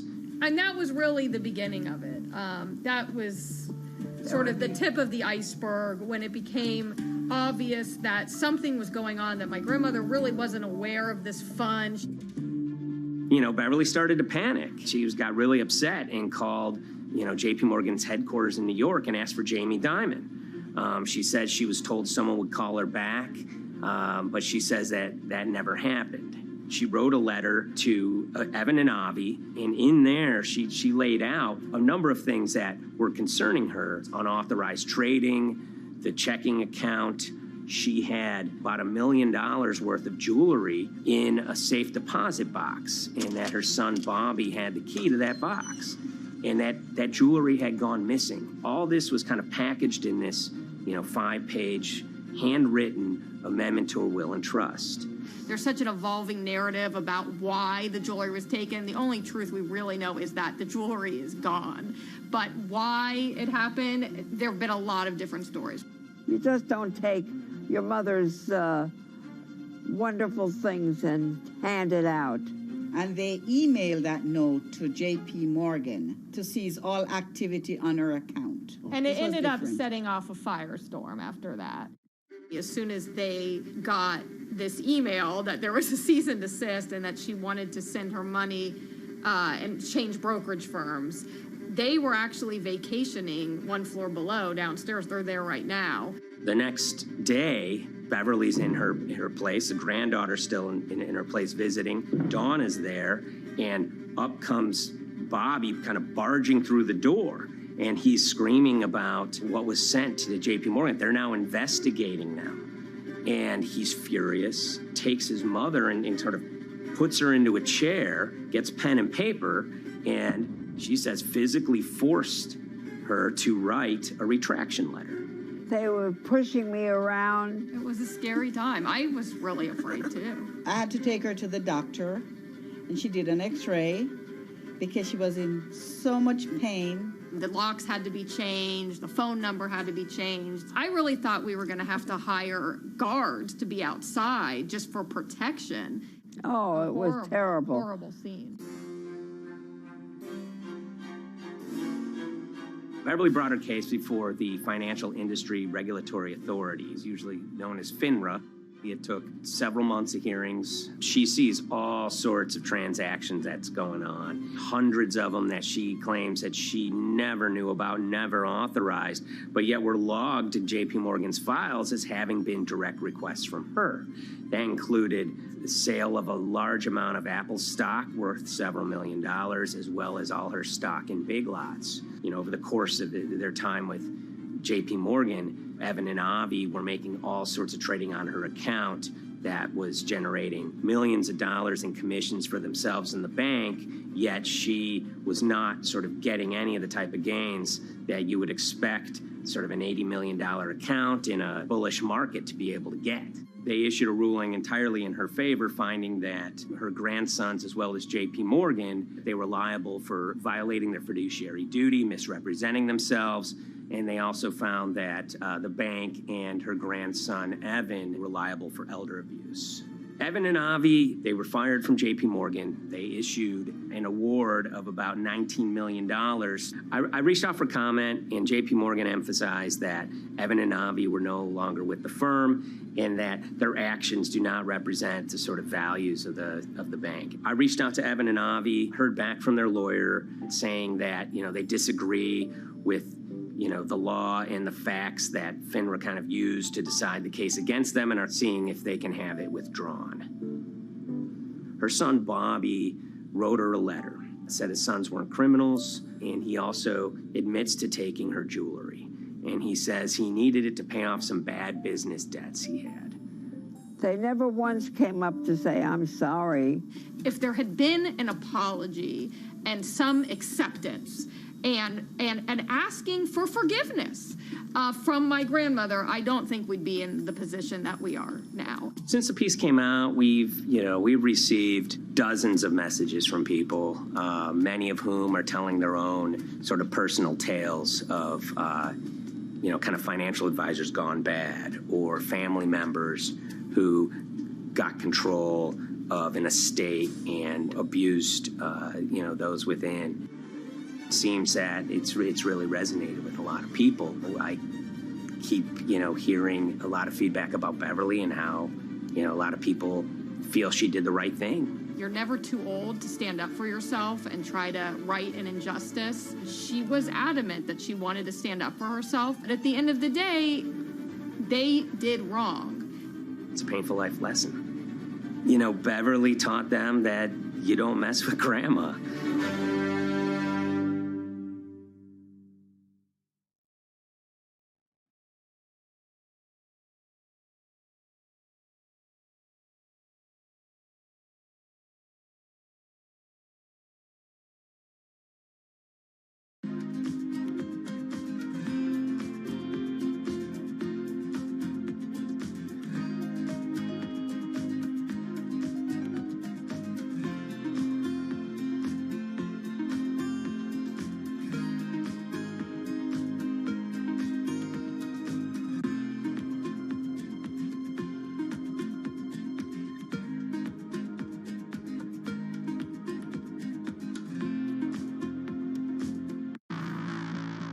On April 20th, oil markets did something they never had before, and they crashed, went into negative territory and closed the day at minus $40. Meanwhile, in a place called Thaden Boyce in Essex, a group of 9 traders, led by a guy called Cuddles, made $660 million over the course of a couple of hours.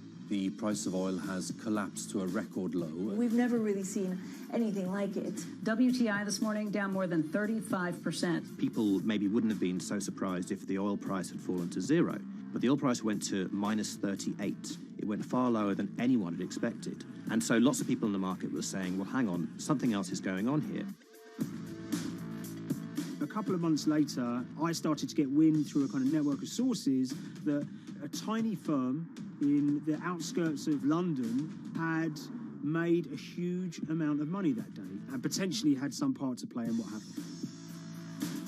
The information we got was that 9 traders at Vega Capital London had made in the region of $660 million in one day. As a group, I think they made as much money in one day as Apple makes from its international sales in one day. I mean, it's an insane sum of money. Did they pull off a fantastic trade? Did they predict the way the market was moving and get it absolutely right? Or was there something else going on, and had they actually done something that breached market rules in a bid to sort of push the market? And that investigation is ongoing.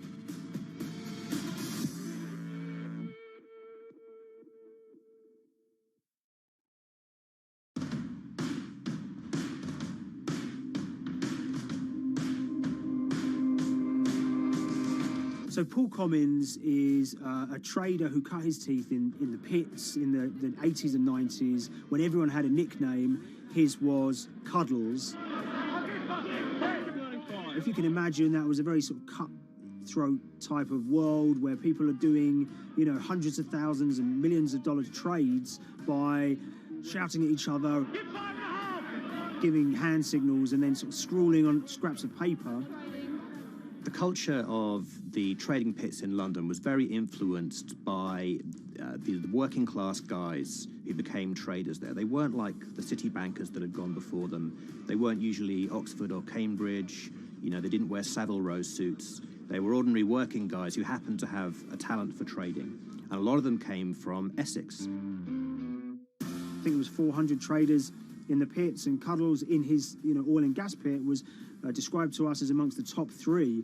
Amongst that, was very successful and made very large amounts of money as a young man. But inevitably, mechanization and the arrival of electronic markets was the kind of death knell for the pits. And in 2005, the IPE closed down. And when the pits shut down, a lot of the traders who worked there lost their jobs or quit or went to work for financial institutions.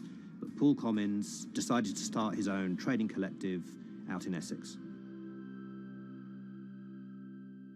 Some of them are ex-pit guys, cut from the same cloth as him. Lots of them are actually sort of in their 20s, and they're his, drinking buddy's son, or they're his own kids' friends from football. They're young lads, hungry and ambitious, and he brings them into the fold. And fairly shortly, he's got, maybe a dozen or so traders that they're independent, let's be clear, but they're all part of this collective.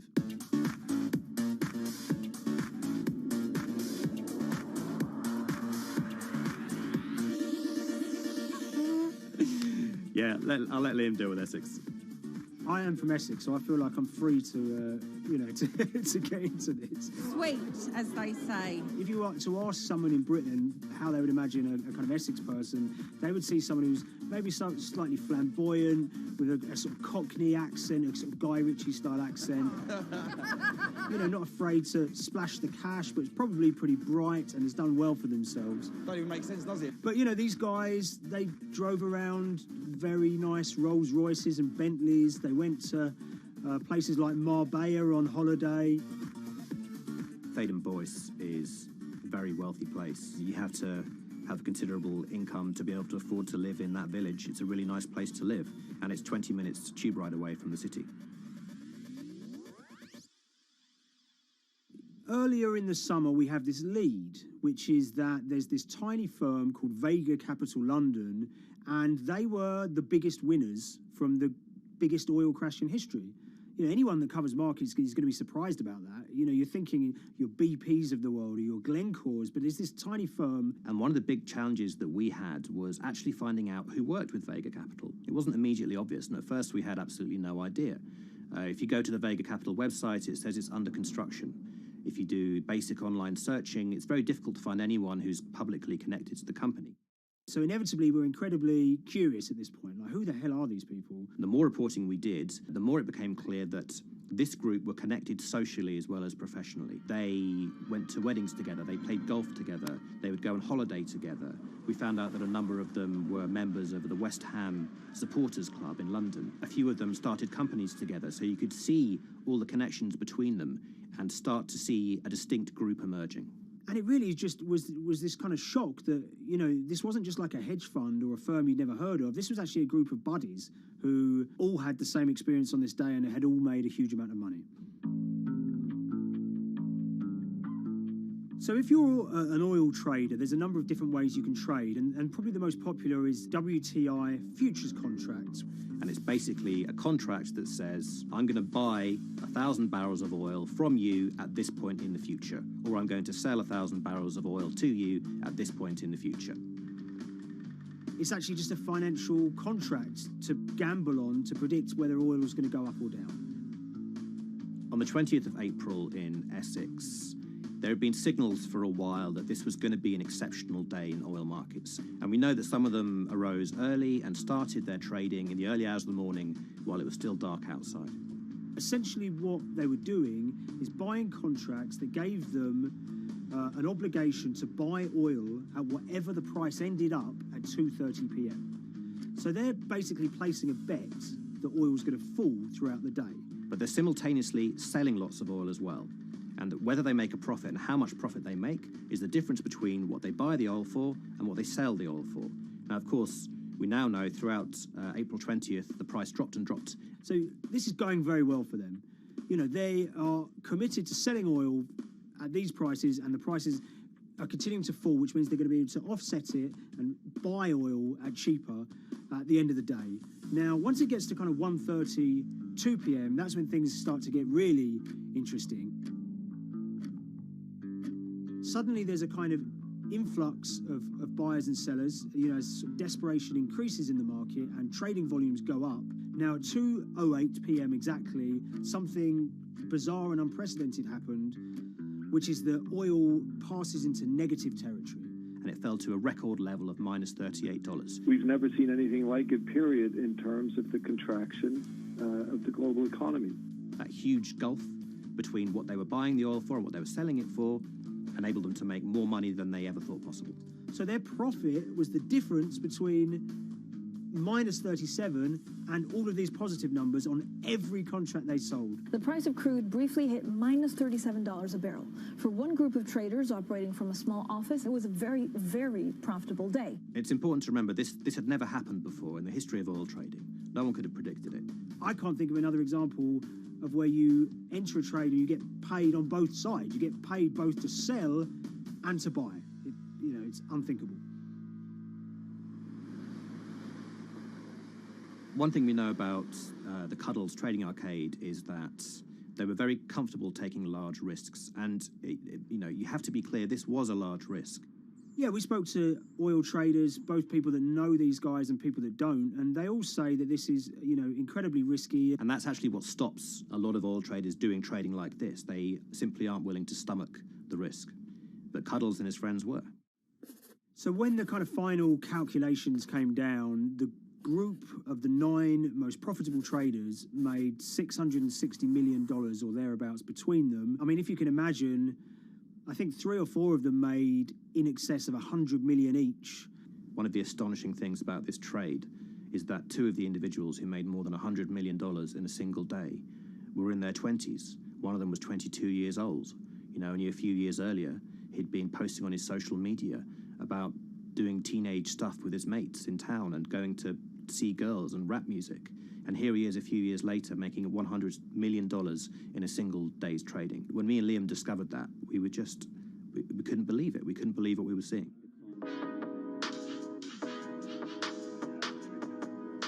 Oil trading is a zero-sum game. Anytime you're making money as an oil trader, someone else is losing it. Amongst the biggest losers were the investors in this Chinese fund, Crude Oil Treasure Fund. There were thousands of them, and they lost everything. Lots of people had put their savings into oil funds. They lost money that day. Big banks and brokers who sort of stand in the middle of trading parties, they lost money that day. And another interesting thing is that oil-producing countries like Kuwait or Canada, they sell oil as an average of the WTI closing price over the preceding month. So the fact that one of those numbers in that average was minus 37 meant, if you can imagine, countries like Saudi Arabia and Kuwait potentially lost a couple of dollars on every single barrel of oil they sold that month. Vega Capital's traders made such an extraordinary sum of money that it was inevitable there would be some scrutiny of what they did. But it wasn't just the sums of money they made. In the vital half an hour before the settlement price was set, they were by far the biggest sellers of oil futures in the market, which is an incredible thing to think about when you consider that the other participants in that oil market are going to be the world's biggest banks, oil majors, BP and Shell, and here you have a group of 9 guys in Essex who are having this significant influence over a global market for oil. I mean, I think you have to assume that if these guys had made $7 million or $10 million, they probably would be celebrating in Essex right now. But the fact that they made closer to $700 million has meant that they are facing understandable scrutiny.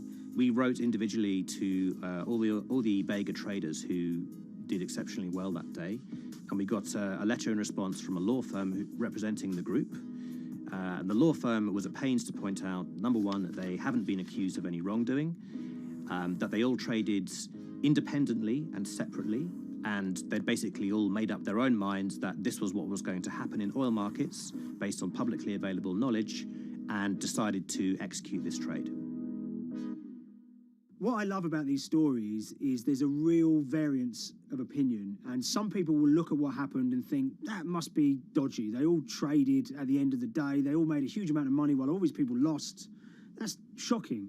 But lots of people say these guys are at acute disadvantage. They're in a market that's inhabited by, huge technology-driven funds and firms and oil giants that have got all the advantages in the world, and when you get a bunch of Essex geezers who essentially beat the market and find a way to make a huge amount of money, they should get a pat on the back, really, because that's the dream.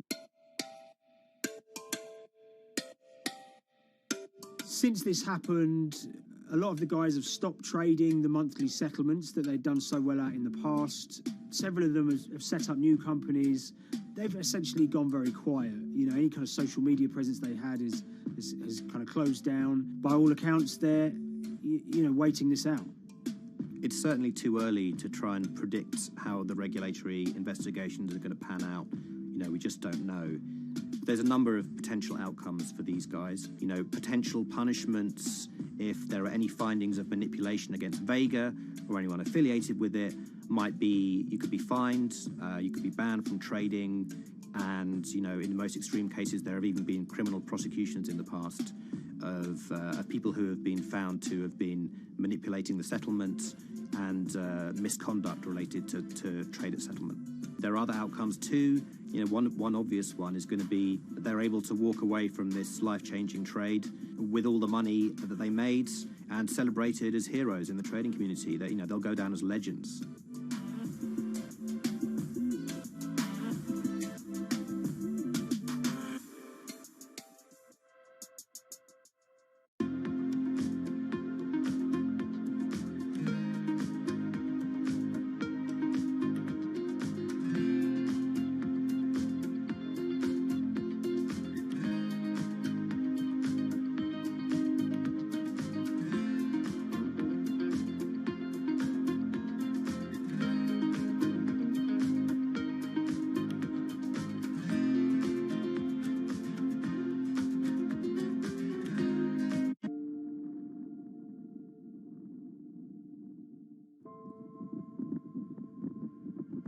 It's very important, given the nature of the climate crisis right now, for the general public to have an understanding of what progress is or is not actually happening.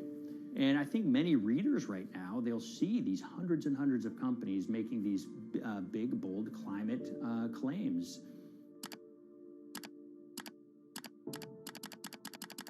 And they would be forgiven to think that we're well on our way to meeting the emission reduction trajectory we need to be on. And the reality of the matter is we're just not on that trajectory. And a key reason for this sort of disconnect is the use of offsets that aren't doing what they claim to be doing. We have a massive potential for sort of willful blindness. We can convince ourselves of things regardless of what the facts are. And so that's what tends to happen in these cases. It's not that anybody is setting out to commit climate fraud. They sort of walk themselves into a situation and they convince themselves of one thing, and that allows them to convince themselves of another thing. But at the end of the day, they're doing something that makes no sense at all.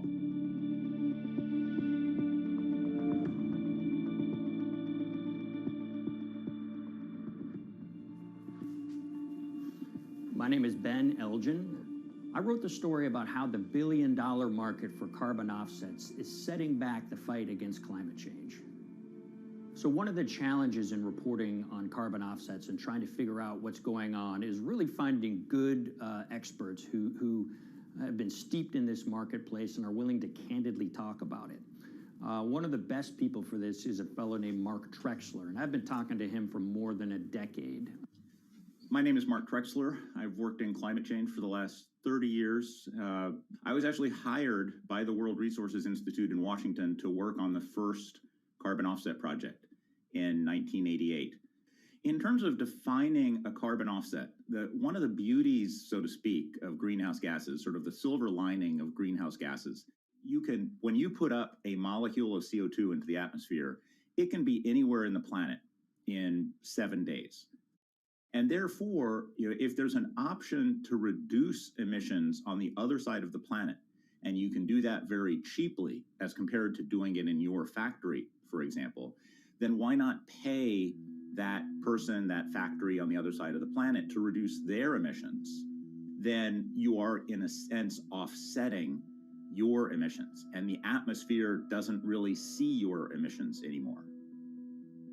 So carbon offsets have been around for quite some time, and they were actually key with these international climate agreements, such as the Kyoto Protocol, which mandated the wealthiest countries reduce their greenhouse gas emissions. The treaty was signed on the 11th of December, 1997. Decided.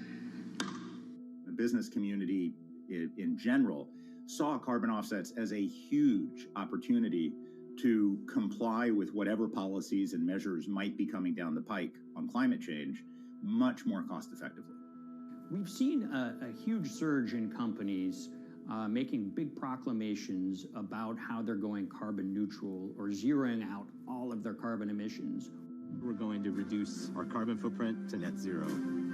Unilever is committing to net zero emissions. We can achieve a net zero emissions world. We began looking at these corporate claims of dramatically reduced emissions, and we noticed so many of these companies were using carbon offsets to achieve these aims. And as we began to look at the carbon offset projects themselves, what we found is that the environmental benefits claimed by these companies are not actually what they seem to be.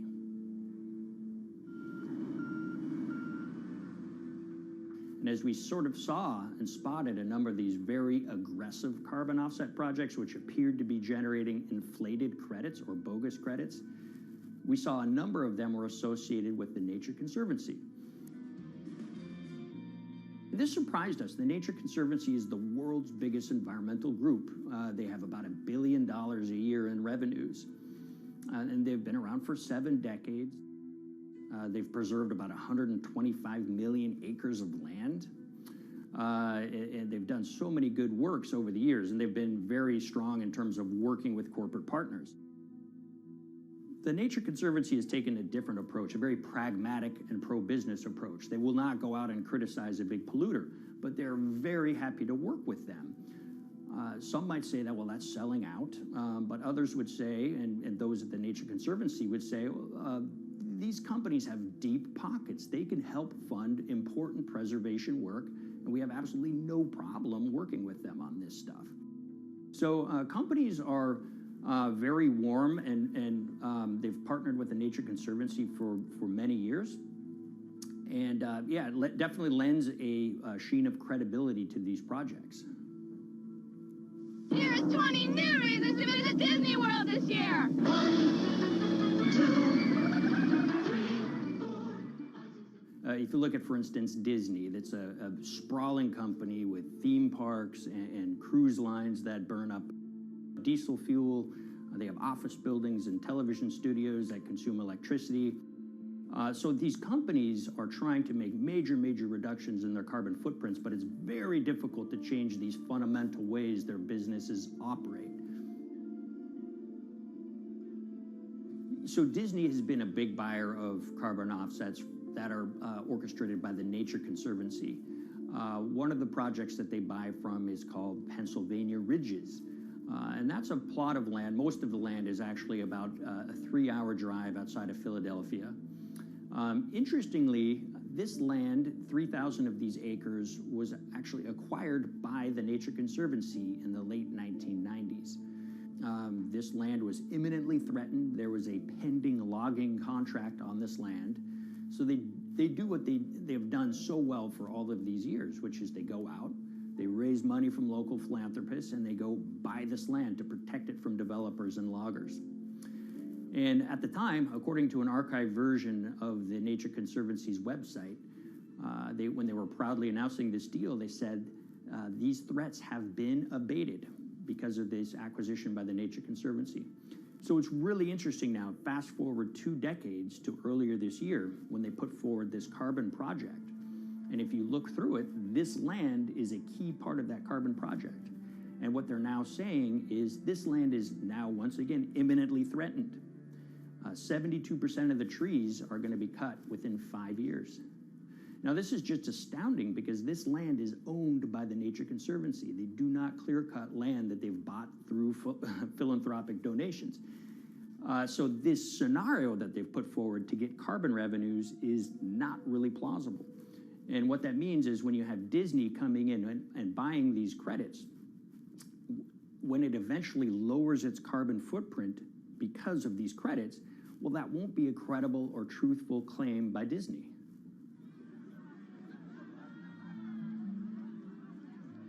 So this is an organization that truly understands the threat of the issue of climate change and is wanting to do its part to address this. However, in this situation, it just appears their drive, which they've had for decades, to increase the amount of revenues that it can use for land preservation work, Nature Conservancy and many others see that the carbon credits as a pot of money that they can tap into to further their own benevolent aims. But unfortunately, what this has resulted in is claims of climate progress that just aren't really happening. So the Nature Conservancy defends vigorously these deals, and they and others will say, look, our projects are just following the rules that these registries set up. So some would also put some of the blame on the registries themselves because they're setting up the rules which allow these vapid projects to get up and sold. So we've reached out to all of the companies we mentioned in this story, including Disney. They didn't want to be interviewed for this story, but they all told us that, look, we have to rely on the experts out there, and those experts, they say, are these carbon registries that have been set up. Most of these Nature Conservancy deals are set up and sold on this exchange. It's called the American Carbon Registry. Now, it's the oldest of these registries that allow voluntary carbon credits to be sold. They've been around since 1996. What these offset registries do is they set up rules, and any carbon offset project has to follow those rules. But there's this tension that's always there. If the rules are too strict, then it's going to be very hard for carbon offset projects to get up and running. So there's this balance going on where the registries want rules that attract projects, but they don't want it to be so strict where it will disincentivize projects from getting listed. One of the challenges with designing carbon offset systems is that there are normally two people at the table. You have buyers and you have sellers. And to some extent, you have policymakers, but you know, the buyers and the sellers are really the ones with the expertise, with the incentive to really participate hard, make a lot of things happen. And the challenge there is that both of them sort of want the same thing, or they're both happy with the same thing. They're happy with low-cost offsets and a lot of them, because that works for their business model. You end up, though, with nobody really representing the atmosphere, so to speak. Nobody's really representing the climate in those discussions. And so the policies end up biasing the whole system. And you end up in sort of a race to the bottom. And that's what we've seen happen. You know, when it comes specifically to the topic of carbon offsets, you know, I am a fan of carbon offsets in the sense that they can help mitigate climate change. They absolutely can. But, you know, if we're not going to do it correctly in a way that actually does help mitigate climate change, then it's nothing but a distraction. And, you know, after 30 years, you have to start wondering, is it really just a distraction? And that's really unfortunate, but that's where we are. Ultimately, what needs to happen is systemic change. You know, we're sort of nibbling around the edges with some of these different things. We need to change how we produce energy. We need to change how we transport ourselves. We need to change what and how we eat. You know, we need systemic change associated with transitioning to a low carbon economy. A lot of what we're doing today is not promoting systemic change. It's sort of trying to stick your thumb in the dike to preserve the current system. And at the end of the day, that can't really work.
the Hyperloop. There's a good chance you've heard the name by now.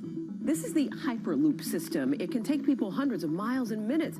The Hyperloop, a series of tubes that would transport people in pods at ultra-high speeds over long distances.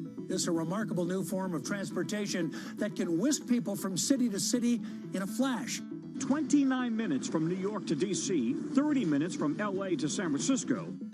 For years, we've been seeing these futuristic, utopian renderings of some cross between a spaceship and a monorail. But lately, the Hyperloop is becoming much more real. Yes. It was surreal to be even sitting inside a Hyperloop, and just even more incredible to actually be like riding down a track in something that was nothing more than a crazy idea 6 years before. Companies all around the world have been developing and testing the technology needed to propel passengers at speeds of over 1,000 kilometers per hour. But for many, speed is only the first step to unlocking the full transformational effects of a new mode of transportation. Fast is what we just sort of take for granted in the Hyperloop world. It's the network effects that really deliver the benefit. And that opens up a completely different scale of economic opportunity.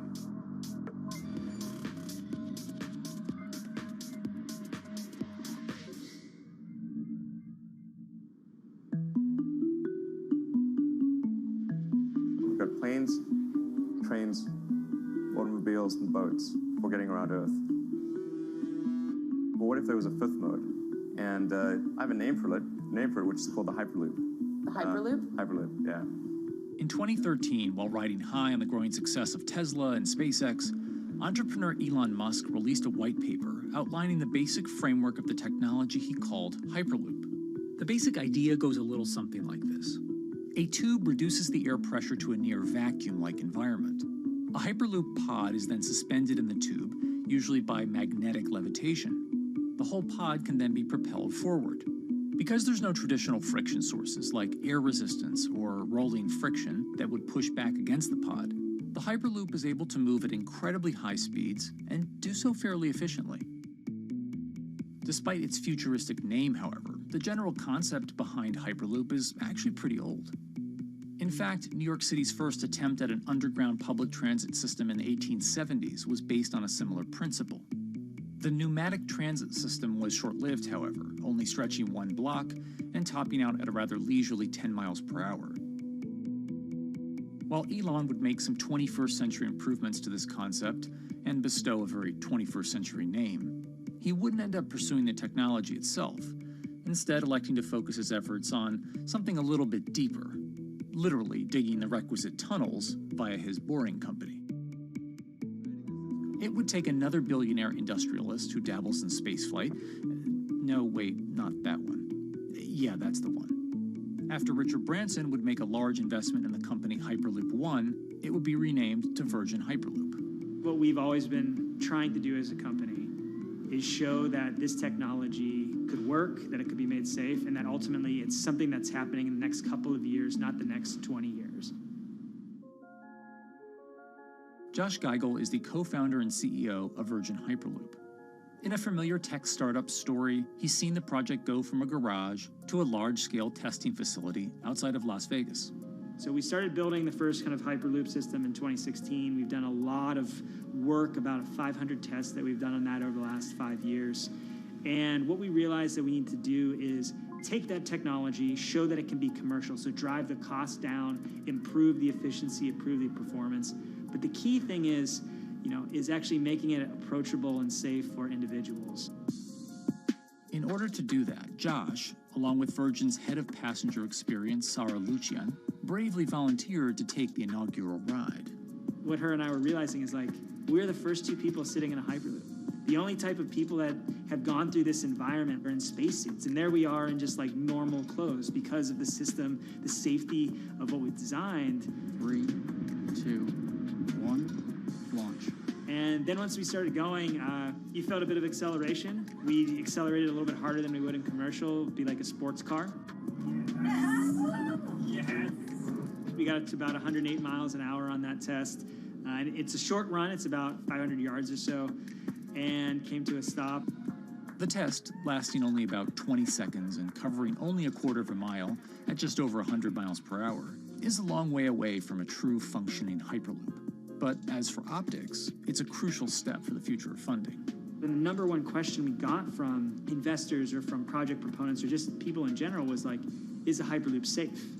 And what better way to show something is safe than by actually getting people on it? But convincing investors and governments that would likely be fronting some of the construction costs for an unproven technology is no easy task. First and foremost is the question of safety. Most people don't know how an airplane works, but yet they get on an airplane. They get on an airplane because, it's faster than driving, and most importantly, they've probably gotten off of one before, they've seen someone get off of one before. And so what we set out to do was actually show that Hyperloop could be safe with two normal people, not astronauts, not adrenaline junkies or test pilots or anything like that. Two normal people getting on a Hyperloop, and then most importantly, those two people getting off. But beyond safety concerns, constructing Hyperloops will undoubtedly require a significant capital investment to the estimated tune of around $60 million per kilometer of track.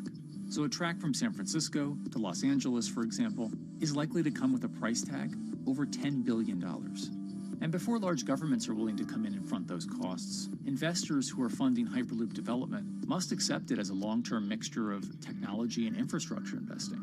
Investors that are used to short returns because you're developing apps or something to that effect, those aren't the investors that really get excited about Hyperloop. What you start to see is the people that are looking at platform technologies, right? So this idea that because the smartphone existed, Uber could exist, right? So who are like the Vanderbilts of this century? And that's the part where you're going to get a lot more no's than yeses. But those people that have the ability, the fortitude to stick it out, to see the game-changing platform here, those are the people that we're looking for. And since we've done that passenger test, there has been a lot of interest that's really, this is a lot sooner than I thought.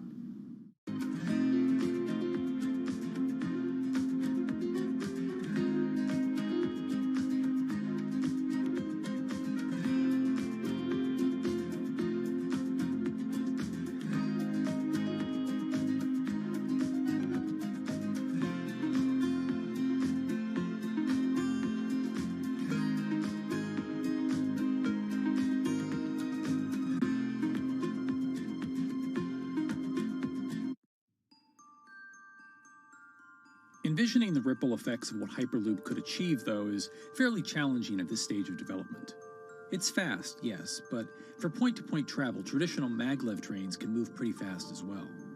And outside of China, South Korea, and Japan, even those haven't seen much adoption elsewhere due to the high costs and questionable profitability. The Shanghai line in China, for example, loses around $100 million every year. Hyperloop companies, however, believe they can offer something different than traditional railway lines. My name's Alan James, and as far as I know, I'm the only guy on the planet who's written a government-level business case for 300 kmh conventional high-speed rail, 500 kmh maglev, and 1,000 kmh Hyperloop. It's fundamentally about moving people from where they are to where they want to go, when they want to make those journeys, and doing it in much smaller numbers. So pod designs for Hyperloop range from 12 to 28 seats, typically. Why are they small? It's because small enables the network to operate flexibly. And a great example of that is the east-west strategic route across the north of England, from Liverpool to Manchester to Leeds. So to get from Liverpool via Manchester to Leeds by train is just short of 2 hours today. It'll probably take you 2 hours driving as well in average traffic conditions. Net result is those three city regions remain three separate entities: Liverpool, Manchester, Leeds. There's very little commuting traffic between those urban areas. Hyperloop absolutely changes that from the ground up. Liverpool to Manchester is a 5 or 6 minute journey. Manchester to Leeds is also a 5 or 6 minute journey. What that effectively does is create a single supercity economy. In this vision, the Hyperloop acts a little more like a highway, where pods have fixed destinations and don't need to stop along the way. Meaning you can travel on a Hyperloop network from, say, Liverpool to Leeds, while the pod behind you travels from Liverpool to Manchester. And if that metro Hyperloop network is connected to other networks from the same location, you could travel from Liverpool to Paris or Liverpool to Amsterdam, all without making a single stop. For passengers, for business, for leisure, that is utterly transformational. For high-value freight and logistics, it's equally transformational.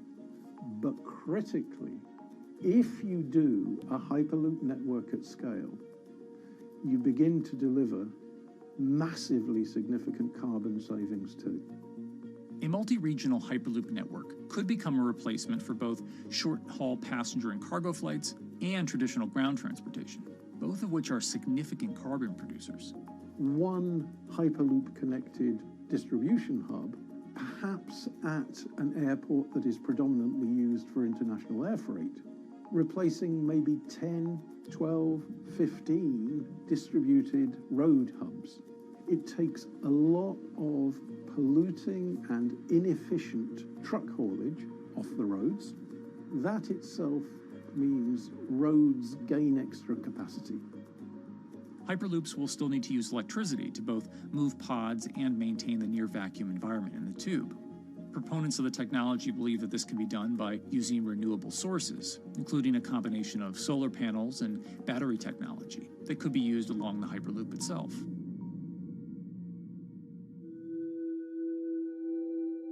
But even with all multipliers of time and carbon emission savings that a Hyperloop network may provide, the investment capital required to actually build such a network becomes even more economically and politically daunting. Committing doesn't mean spending billions on day one. Committing means, how do we phase it?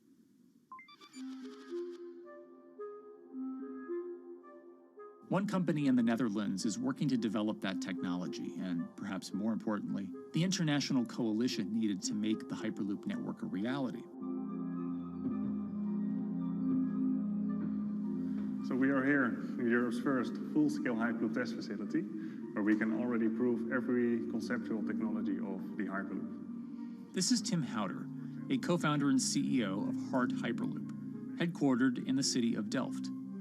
And while this testing tube might not seem as large as others, inside is a key technology to create the on- and off-ramp type infrastructure of a Hyperloop network, that is, a lane switch. That's something we can already test here. You can actually see it here, that the track is diverging from one track into two.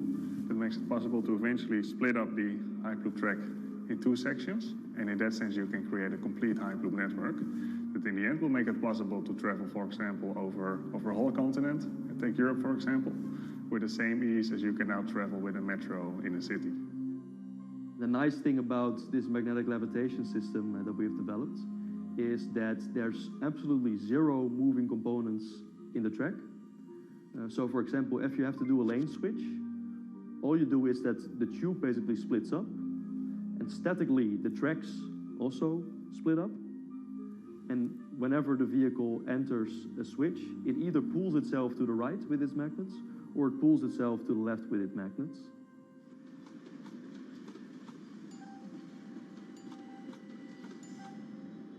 Lane switching on traditional rail requires the physical movement of the rail. Even modern magnetic levitation tracks use lane switching techniques in order to transfer trains from one track to another. And this is a very crucial element, because this is the thing that limits the capacity and, in the end, the usefulness of the rail network. Because the moment that a track is switching, that means that at that moment you are creating an unsafe environment for the trains behind it. So you need a lot of space between trains. But in a Hyperloop, because you have no moving components in the track, all the vehicles can be much closer to each other. You can achieve a very high frequency and basically have your vehicles moving and merging in and out of the network very much like a highway. For now, though, Hart's physical testing has been limited by the size of their tube. Because the test track is only 30 meters long, they haven't tested this lane switch at speeds greater than 20 kilometers per hour. However, the company is working to build a new test site where it plans to increase that testing speed to 300 kilometers per hour. We're now in a phase where we have proven most of the most important technologies in the test facilities that we already have. And we have also demonstrated the viability and the feasibility of a network. If you look at all the subsystems that it consists of, most of those are proven systems, already demonstrated in lab conditions. So we don't really believe that the technology itself is going to be the biggest challenge. Because for all Hyperloop companies out there, actually building a Hyperloop system requires more than just a good product. We're talking about the safety aspects, we're talking about integration into the environment, we're talking about the social aspects. Do people feel comfortable traveling in such a system? So it's about all these different aspects. And the complexity is really getting all the different stakeholders that are relevant and that do need to contribute to bring this to market, to get them all following the same roadmap.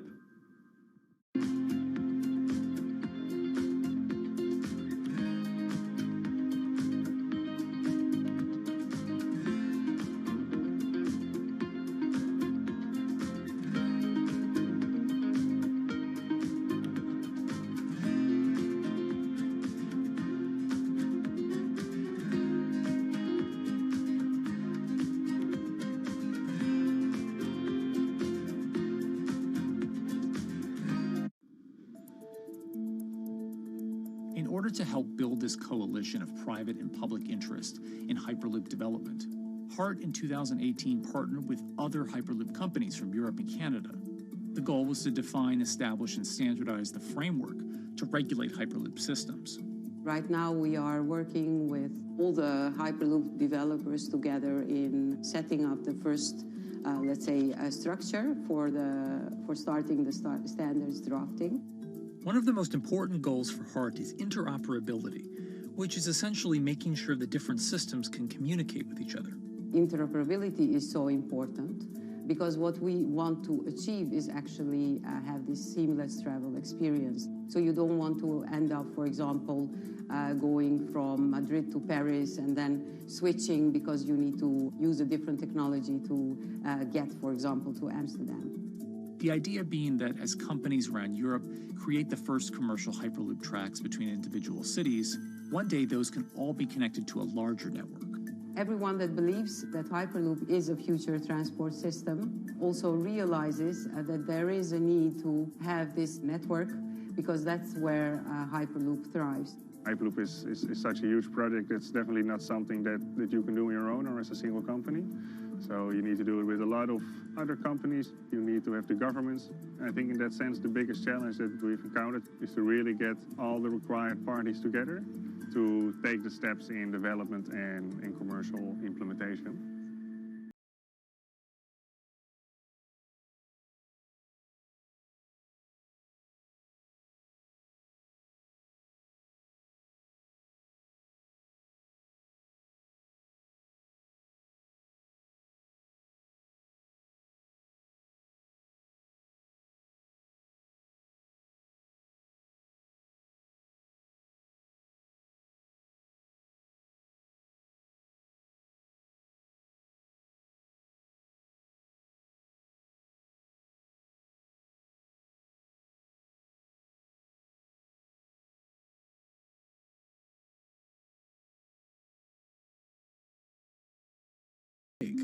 The idea that there's multiple Hyperloop companies, I think, is a redeeming aspect in the business. People really want to see something happen, so having multiple people move forward is good for that. I was struck when Josh and Sarah rode the pod. 2 or 3 of the major outlets used the phrase, "We now have a new mode of transport." And although all of that technology had existed before those 2 human beings rode it, it was the moment at which those 2 human beings traveled that short distance down the tube that in popular imagination, Hyperloop became a mode of transport. The metaphor I use with my team is that, the Wright brothers were first, but none of us fly on Wright brothers airlines anymore. If you don't continue to innovate, you're not going to be around, and so we'll continue to be at the forefront of building Hyperloop. Back in 2013, Elon had an idea. I think the difference now in 2021 is some brilliant engineers have spent real time grinding out the details. And I thoroughly expect the next 3 to 5 years to be decisive.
This week, how hydrogen can transform our energy usage.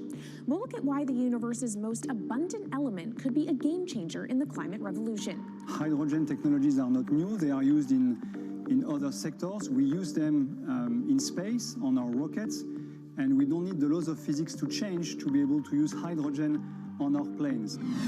From iron ore to green hydrogen, one of Australia's richest men tells us about his pivot to sustainable energy. Let's take action. It's practical, it's implementable. Let's do it now. Plus, the hydrogen revolution.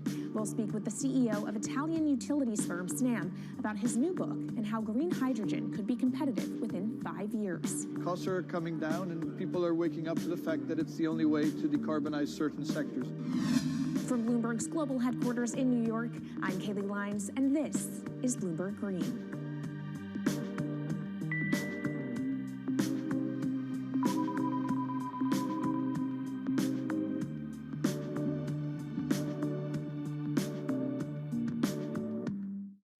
It's a new year, so here at Bloomberg Green, we're highlighting new solutions in the fight against climate change. And one of those is as old as the universe itself, hydrogen. It's the simplest element around, but could well be a game changer when it comes to turning around our dependence on fossil fuels. Today, hydrogen is used in the chemicals industry to produce petroleum products. It's also starting to be used in steel production, an industry under a lot of pressure to decarbonize. But it has far more uses as well, from powering cars to heating our homes. And Bloomberg New Energy Finance sees a seismic shift in the sector in the next 10 years as green hydrogen squeezes out dirtier alternatives. So-called gray hydrogen dominates today. But as renewable electricity gets cheaper and more accessible, so will green hydrogen.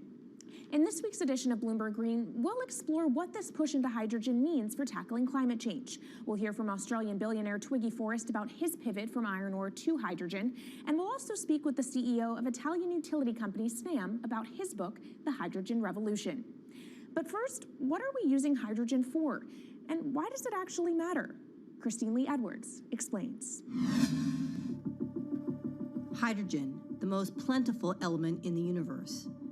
On Earth, we find it mostly bonded to oxygen in the form of water, or in other gases known as hydrocarbons. Hydrogen gas, H2, burns hot and clean, making it an attractive tool in the race to net zero. But isolating hydrogen from other elements is no easy task. Today, the cheapest way to do this is via chemical processes that break up natural gas. This releases a lot of carbon dioxide. Another method is to use electricity to split water molecules in a process called electrolysis. Although there is no carbon byproduct, a lot of electricity is needed. And if this power comes from burning coal or gas, it negates the zero emissions goals of using hydrogen to begin with. Hydrogen produced in this way, powered by fossil fuels, is called gray hydrogen. If carbon capture and storage is used together with fossil fuels, then it becomes blue hydrogen. If nuclear power is used, it's called pink. And finally, green hydrogen is when it's produced via electrolysis and powered from renewable sources. This method is considered emissions-free. It's predicted that by the early 2030s, H2 made from renewables will be cheaper than that made from fossil fuels. But that hinges on the cost of electrolysis declining, which will be achieved through larger projects and an expansion of manufacturing. To be clear, vast amounts of H2 are already used today. Global production in 2018 totaled 117 million metric tons. This hydrogen is mostly used for its chemical properties, not as a source of energy, and very little of it is clean. Some sectors like steel could start using hydrogen for these chemical properties, replacing coal. Industries like cement and glass may also use hydrogen as a source of heat. Another advantage is its energy storage potential. It can be stored over long periods of time and used when more power needs to be added to the grid. It also could hold an advantage over batteries in heavy transport and shipping. The promise of hydrogen for energy has been around since at least 1874, when Jules Verne wrote about it in his book, The Mysterious Island. But the future of hydrogen will depend on policy. Countries with net zero targets, carbon pricing, and hydrogen strategies with investment mechanisms are likely to see the highest H2 demand.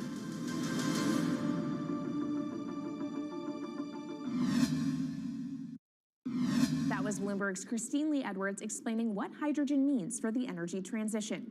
But how are businesses approaching the sector? Well, one of Australia's richest men is making a big play into hydrogen. Andrew Forrest, better known as Twiggy, made his fortune from iron ore, being the chairman, former CEO, and major shareholder in Fortescue Metals, one of the world's biggest miners. But after having made over $10 billion in profit from the metal in the last fiscal year, Twiggy wants to transform Fortescue into a clean energy company.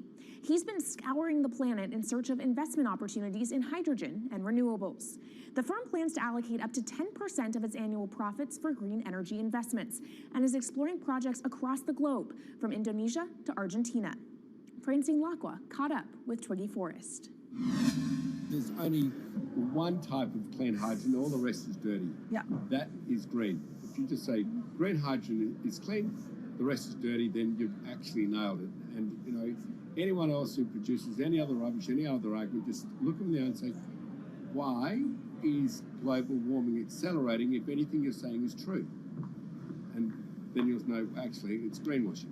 Yeah, but there's a lot of greenwashing because I keep on being told it's a transition. We can't just, make the transition at a click of a finger. So what are we doing wrong? What can we do better? I don't remember the personal computer having to transition the typewriter. I really don't remember that. I don't remember the smartphone having to transition the pocket calculator and the old landline.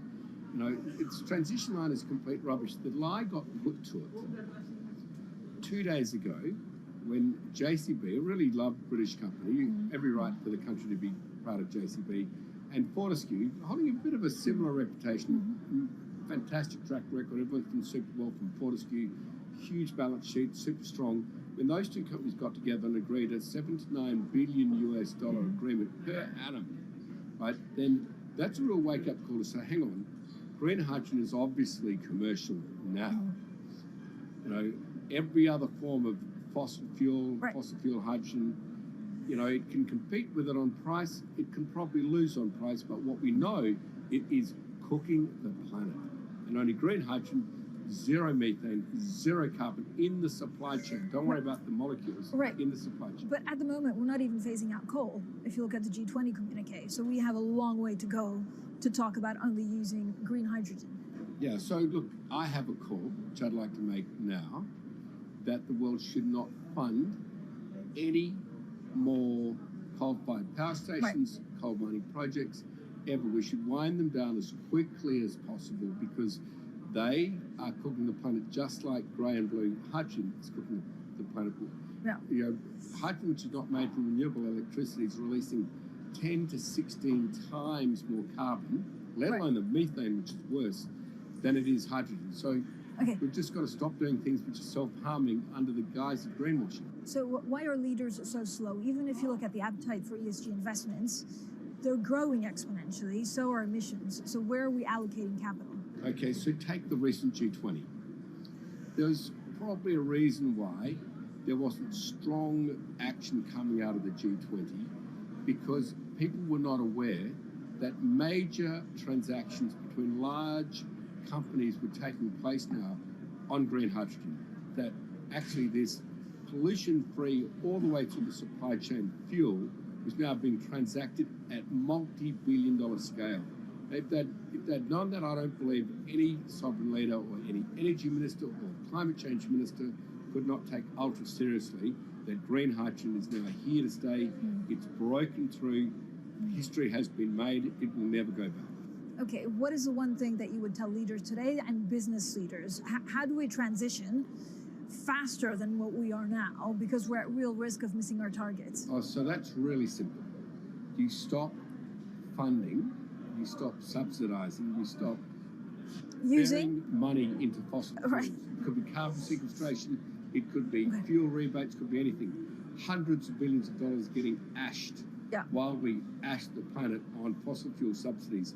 Because we haven't had that renewable electricity, we haven't had that green hydrogen, it's kind of been pushed down. It's all sorts of excuses. Oh, it'll never be commercial.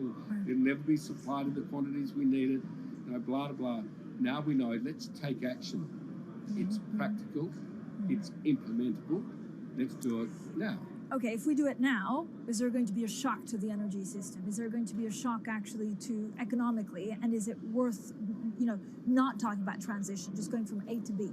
Yeah, it's a fantastic question. A to B is the solution. Let fossil fuels do what fossil fuels do. Just burn their coal, burn their oil, burn the gas. At least they're pumping up carbon and methane into the atmosphere, honestly.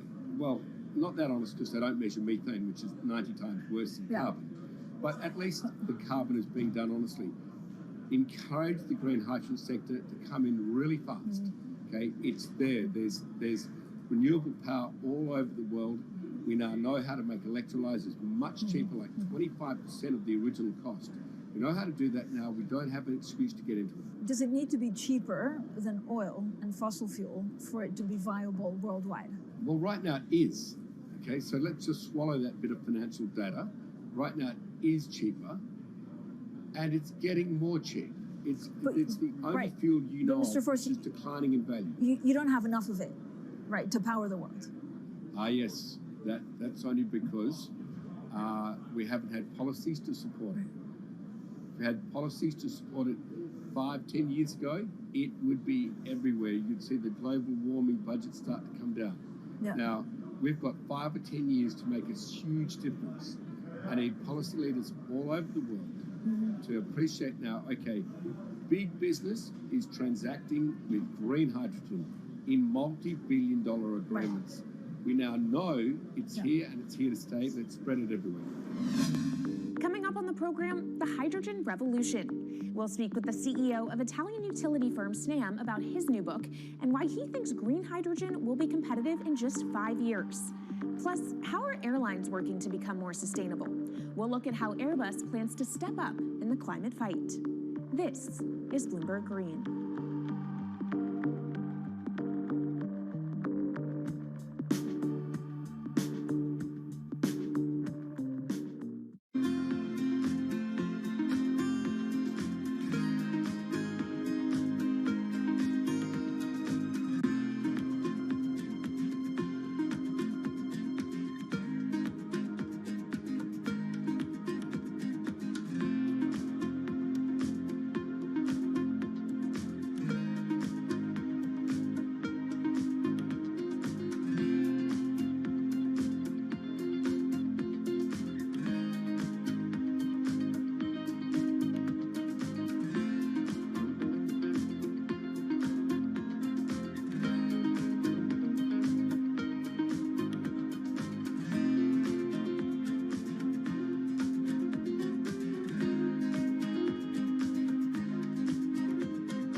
From Bloomberg's World headquarters in New York, I'm Kaylee Lines, and this is Bloomberg Green.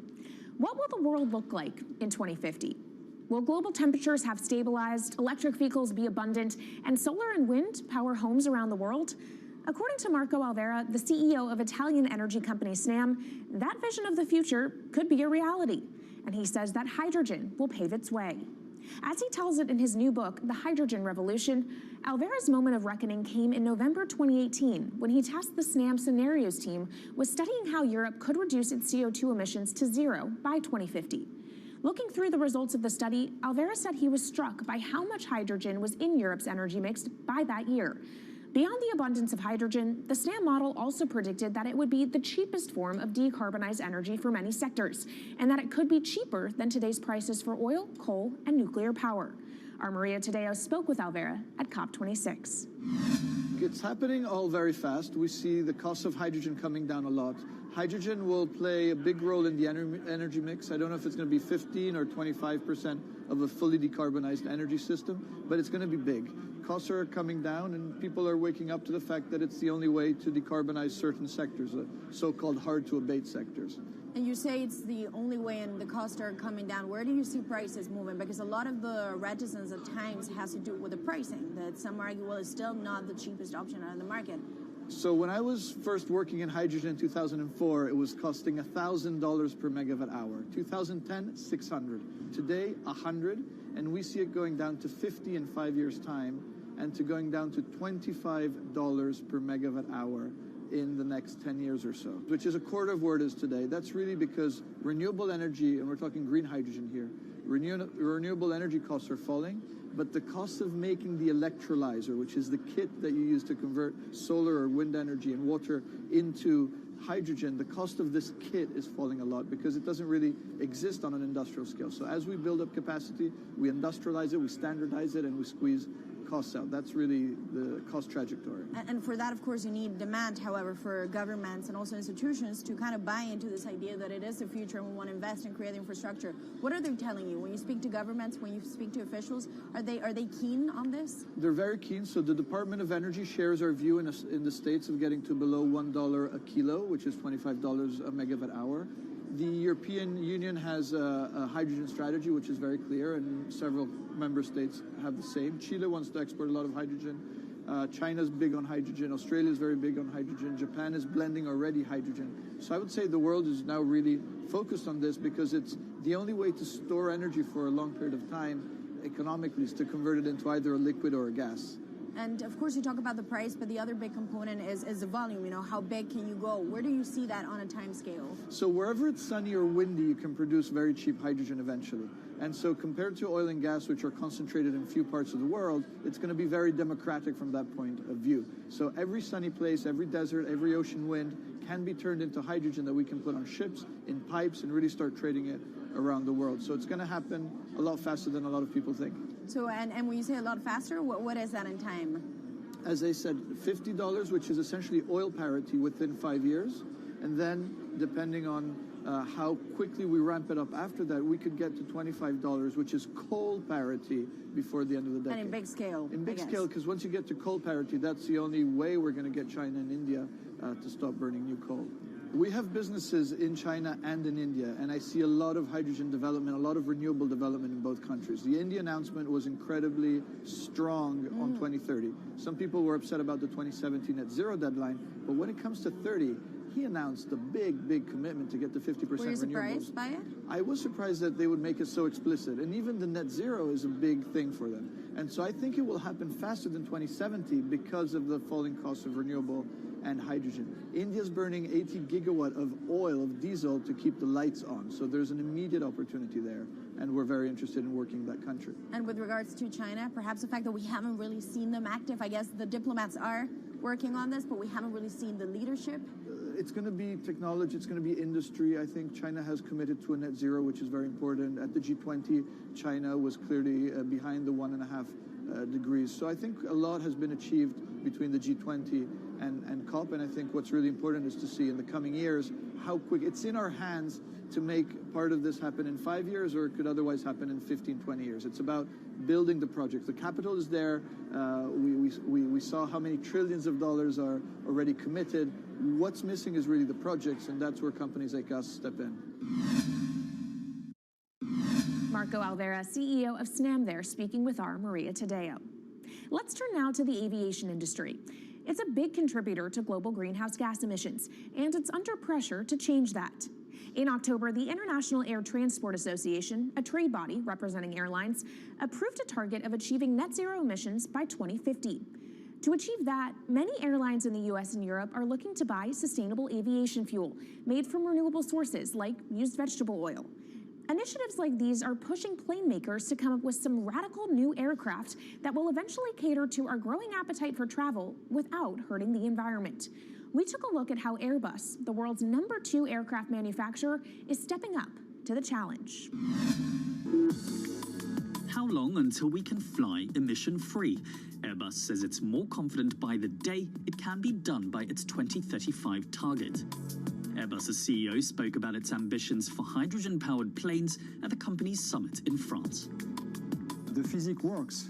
Hydrogen technologies are not new. They are used in other sectors. We use them in space on our rockets, and we don't need the laws of physics to change to be able to use hydrogen on our planes. So every day we become more confident, but we think we need to have a plane, we need to have the right fuels, the hydrogen available in the right quantity at the right place at the right time, and we need the regulations to be ready. So we really need the work and the collaboration of many people around the globe to make it happen on time. But it could be a long wait until green passenger jets go mainstream. Larger aircraft with more than 150 seats are not expected to feature globally until about 2050. That means manufacturers and airlines today are under growing pressure to ramp up short-term innovations to cut their carbon. In the long term, meeting the ambitious plans for so-called green hydrogen means building a giant industry almost from scratch.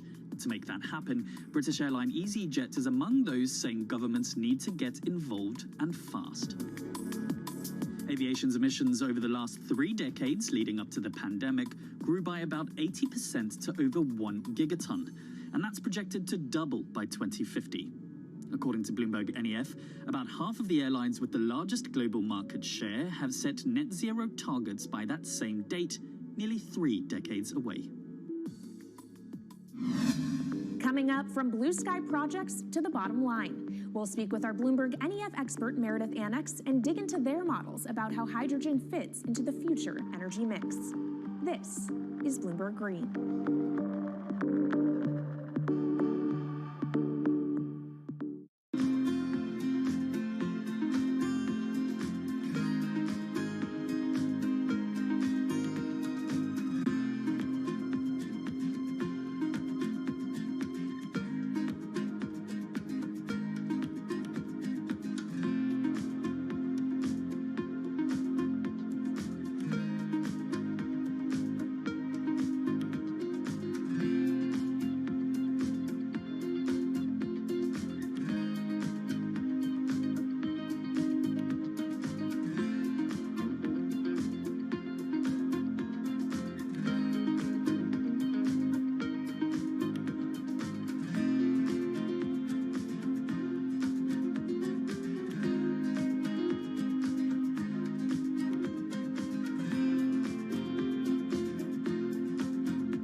From Bloomberg's World Headquarters in New York, I'm Kaylee Lyons, and this is Bloomberg Green.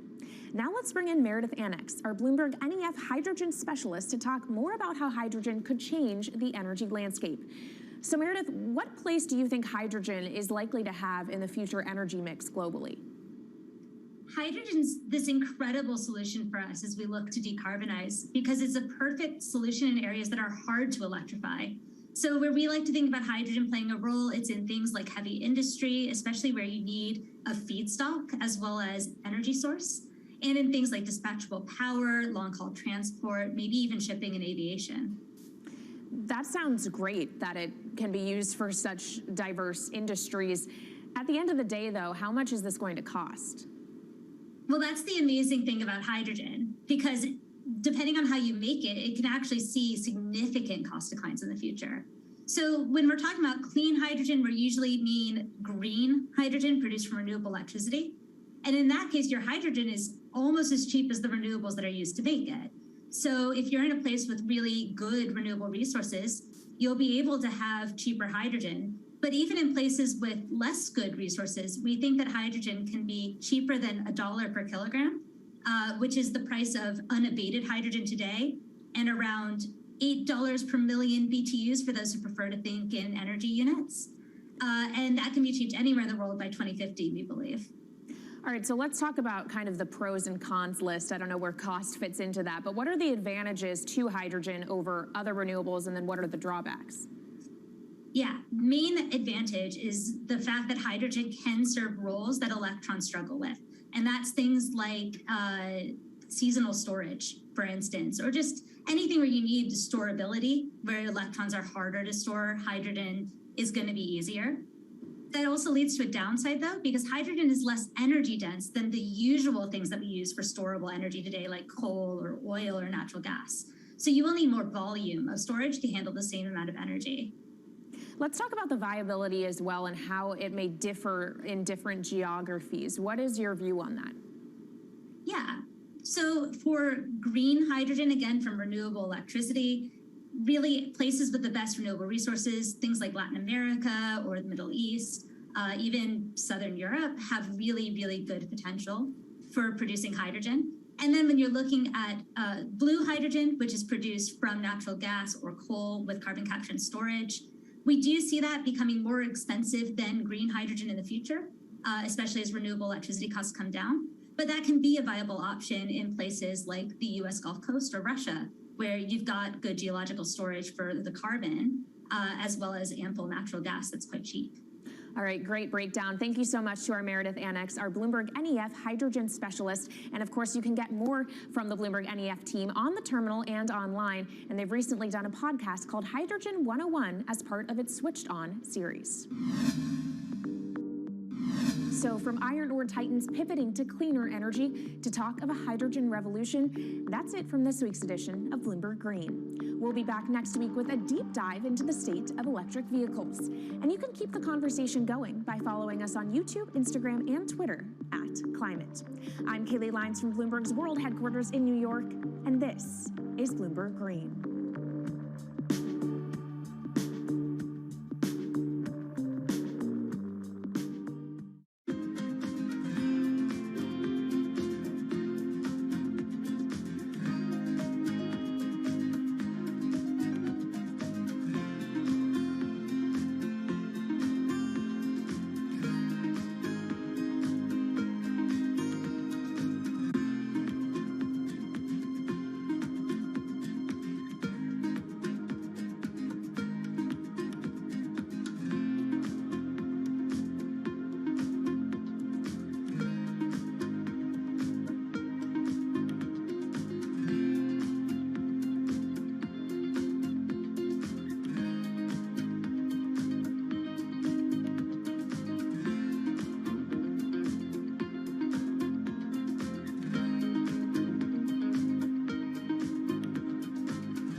This is Bloomberg Business Week. Insight from the reporters and editors who bring you America's most trusted business magazine, plus global business, finance, and tech news as it happens. Bloomberg Business Week with Carol Masser and Bloomberg Quick Takes Tim Stenovic on Bloomberg Radio. Live from the Bloomberg Interactive Brokers Studio in New York. Good afternoon to our worldwide audience on radio, on YouTube, and on Quick Take. It's Friday, finally, November 11th. I'm Katie Greifeld. Carol Masser and Tim Stenovic somehow are both off today, but thankfully, Bloomberg News anchor Alex Steele is here with me. Alex, how are you?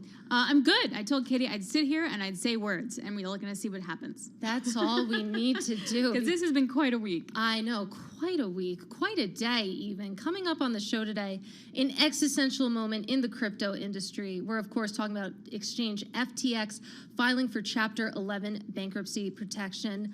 Not too much contagion in traditional markets, though, if that's more your speed. You're looking at the S&P 500 near its best levels of the day. It's on track for its best week since June. We're also going to chat about how the landscape for the 2024 presidential election has changed after midterms and why one of the gaming industry's most hated executives is crashing the metaverse. All that and more coming up over the next 3 hours. But first, let's get over to today's headlines with Charlie Pellet. Hi, thank you very much.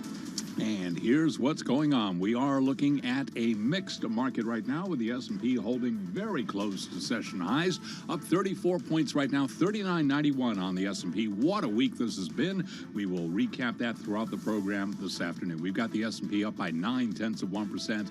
The Dow, the day after the CPI, down 29 points, drop there of 0.1%.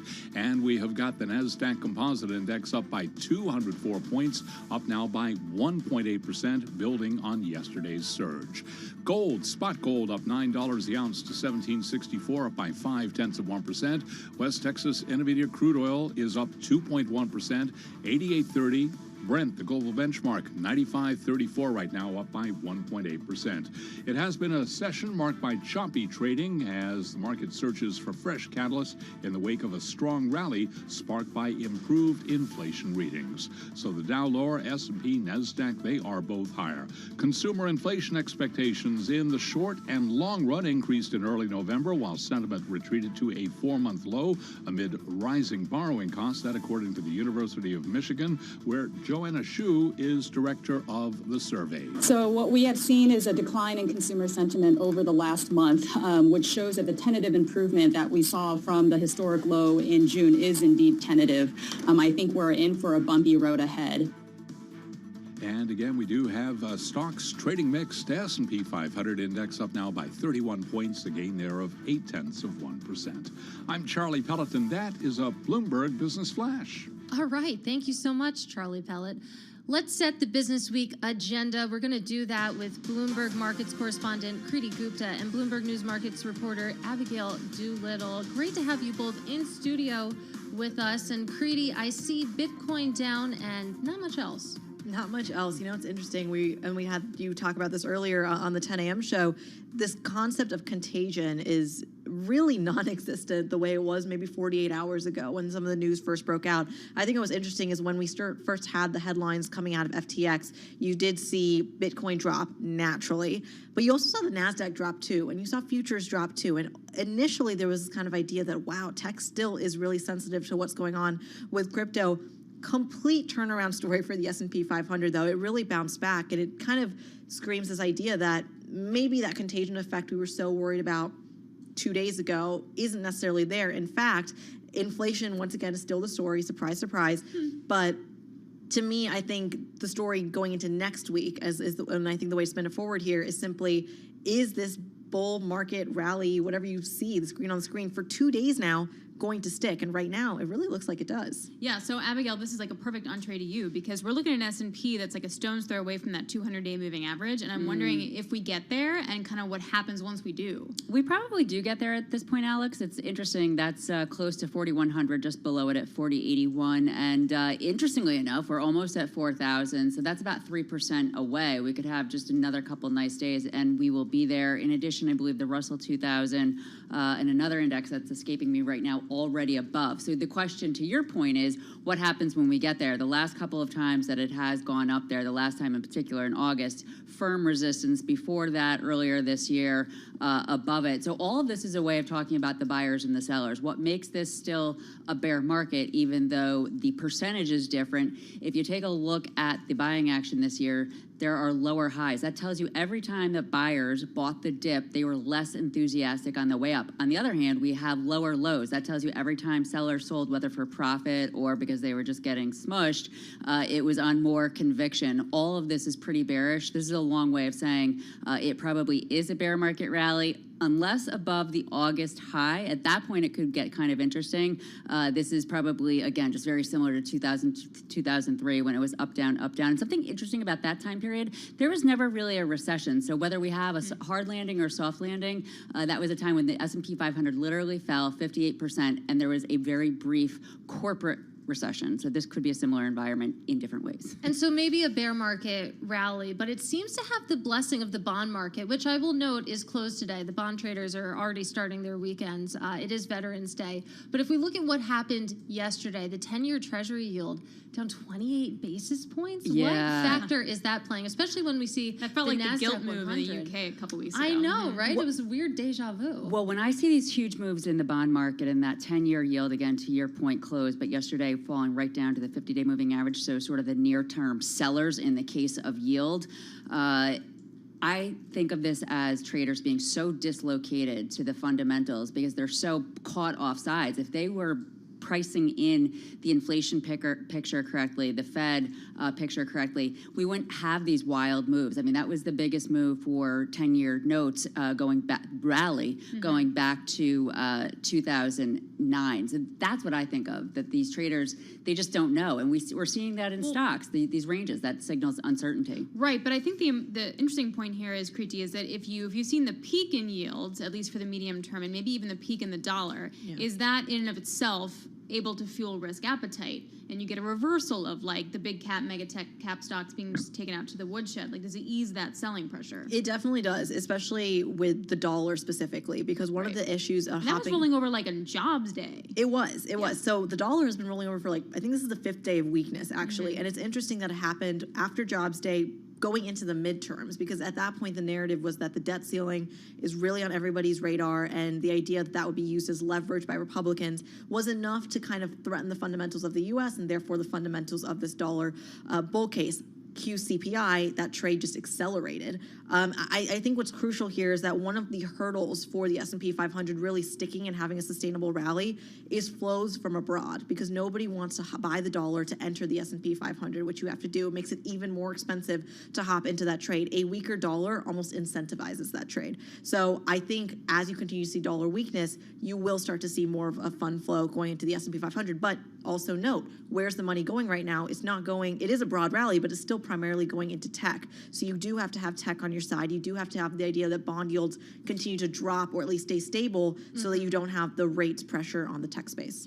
All right, we have just about a minute left, but Abigail Doolittle, I am so done with this week. If I look at what's expected... Who isn't done with this week, honestly? I am so done. But if it doesn't feel like we have sort of the top-tier data releases next week, we do have PPI. We do have PPI. We have retail sales. An interesting one could be mortgage applications. Yeah. I think that one other thing to really keep... I guess 2 points. I don't think peak inflation means that rate hikes are done. I think that the Fed, everybody trying to talk about how the Fed might ease or pivot or something along those lines. I don't think that that's the case. Liquidity is coming out of the system, and the housing market is a piece of it, because when you look at inflation yesterday, the overall inflation number, the biggest boost to it was housing. So if other areas of inflation come in, giving people money to spend on inflation or on housing, that could be a real conundrum for the Fed. I guess that's a way of saying, another long way of saying that I don't think rate hikes are done. All right, rate hikes aren't done. Abigail Doolittle and Kriti Gupta, thank you both so much joining us on this Friday in the Bloomberg Interactive Broker Studio. The S&P 500 at session highs. There you go. We're going to track it all through the next 3 hours. But for right now, let's get over to Washington, D.C. for a check on the latest world and national news with Nancy Lyons in the 99.1 newsroom. Hi, Nancy. Thanks, Katie. Speaking at the UN's COP27 conference, President Biden says the U.S. is unwavering in its commitment to combat climate change. The actions my administration is taking puts the United States on track to achieve our Paris Agreement goal of reducing emissions 50 to 52% below 2005 levels by 2005 levels by 2030. And Biden urged other world leaders to follow suit. He says good climate policy is good economic policy. And he noted to permanently bend the emissions curve, every country needs to step up. Well, while Biden is touting U.S. climate policy to world leaders, he has suffered a setback here at home. As Bloomberg's Amy Morris reports, it concerns the administration's student loan forgiveness plan. A federal judge in Texas struck down the plan, calling it, quote, one of the largest exercises of legislative power without congressional authority in the history of the United States. The lawsuit by 2 Texans claimed their education debt was excluded from the program. The loan forgiveness plan is already on hold under an emergency stay in a separate lawsuit brought by 6 Republican-led states. The Justice Department says it will appeal the decision. In Washington, I'm Amy Morris, Bloomberg Radio. Twitter has suspended its $8 subscription program to combat a growing problem of users impersonating major brands. A person who asked not to be identified because the information is private said existing subscribers will still have access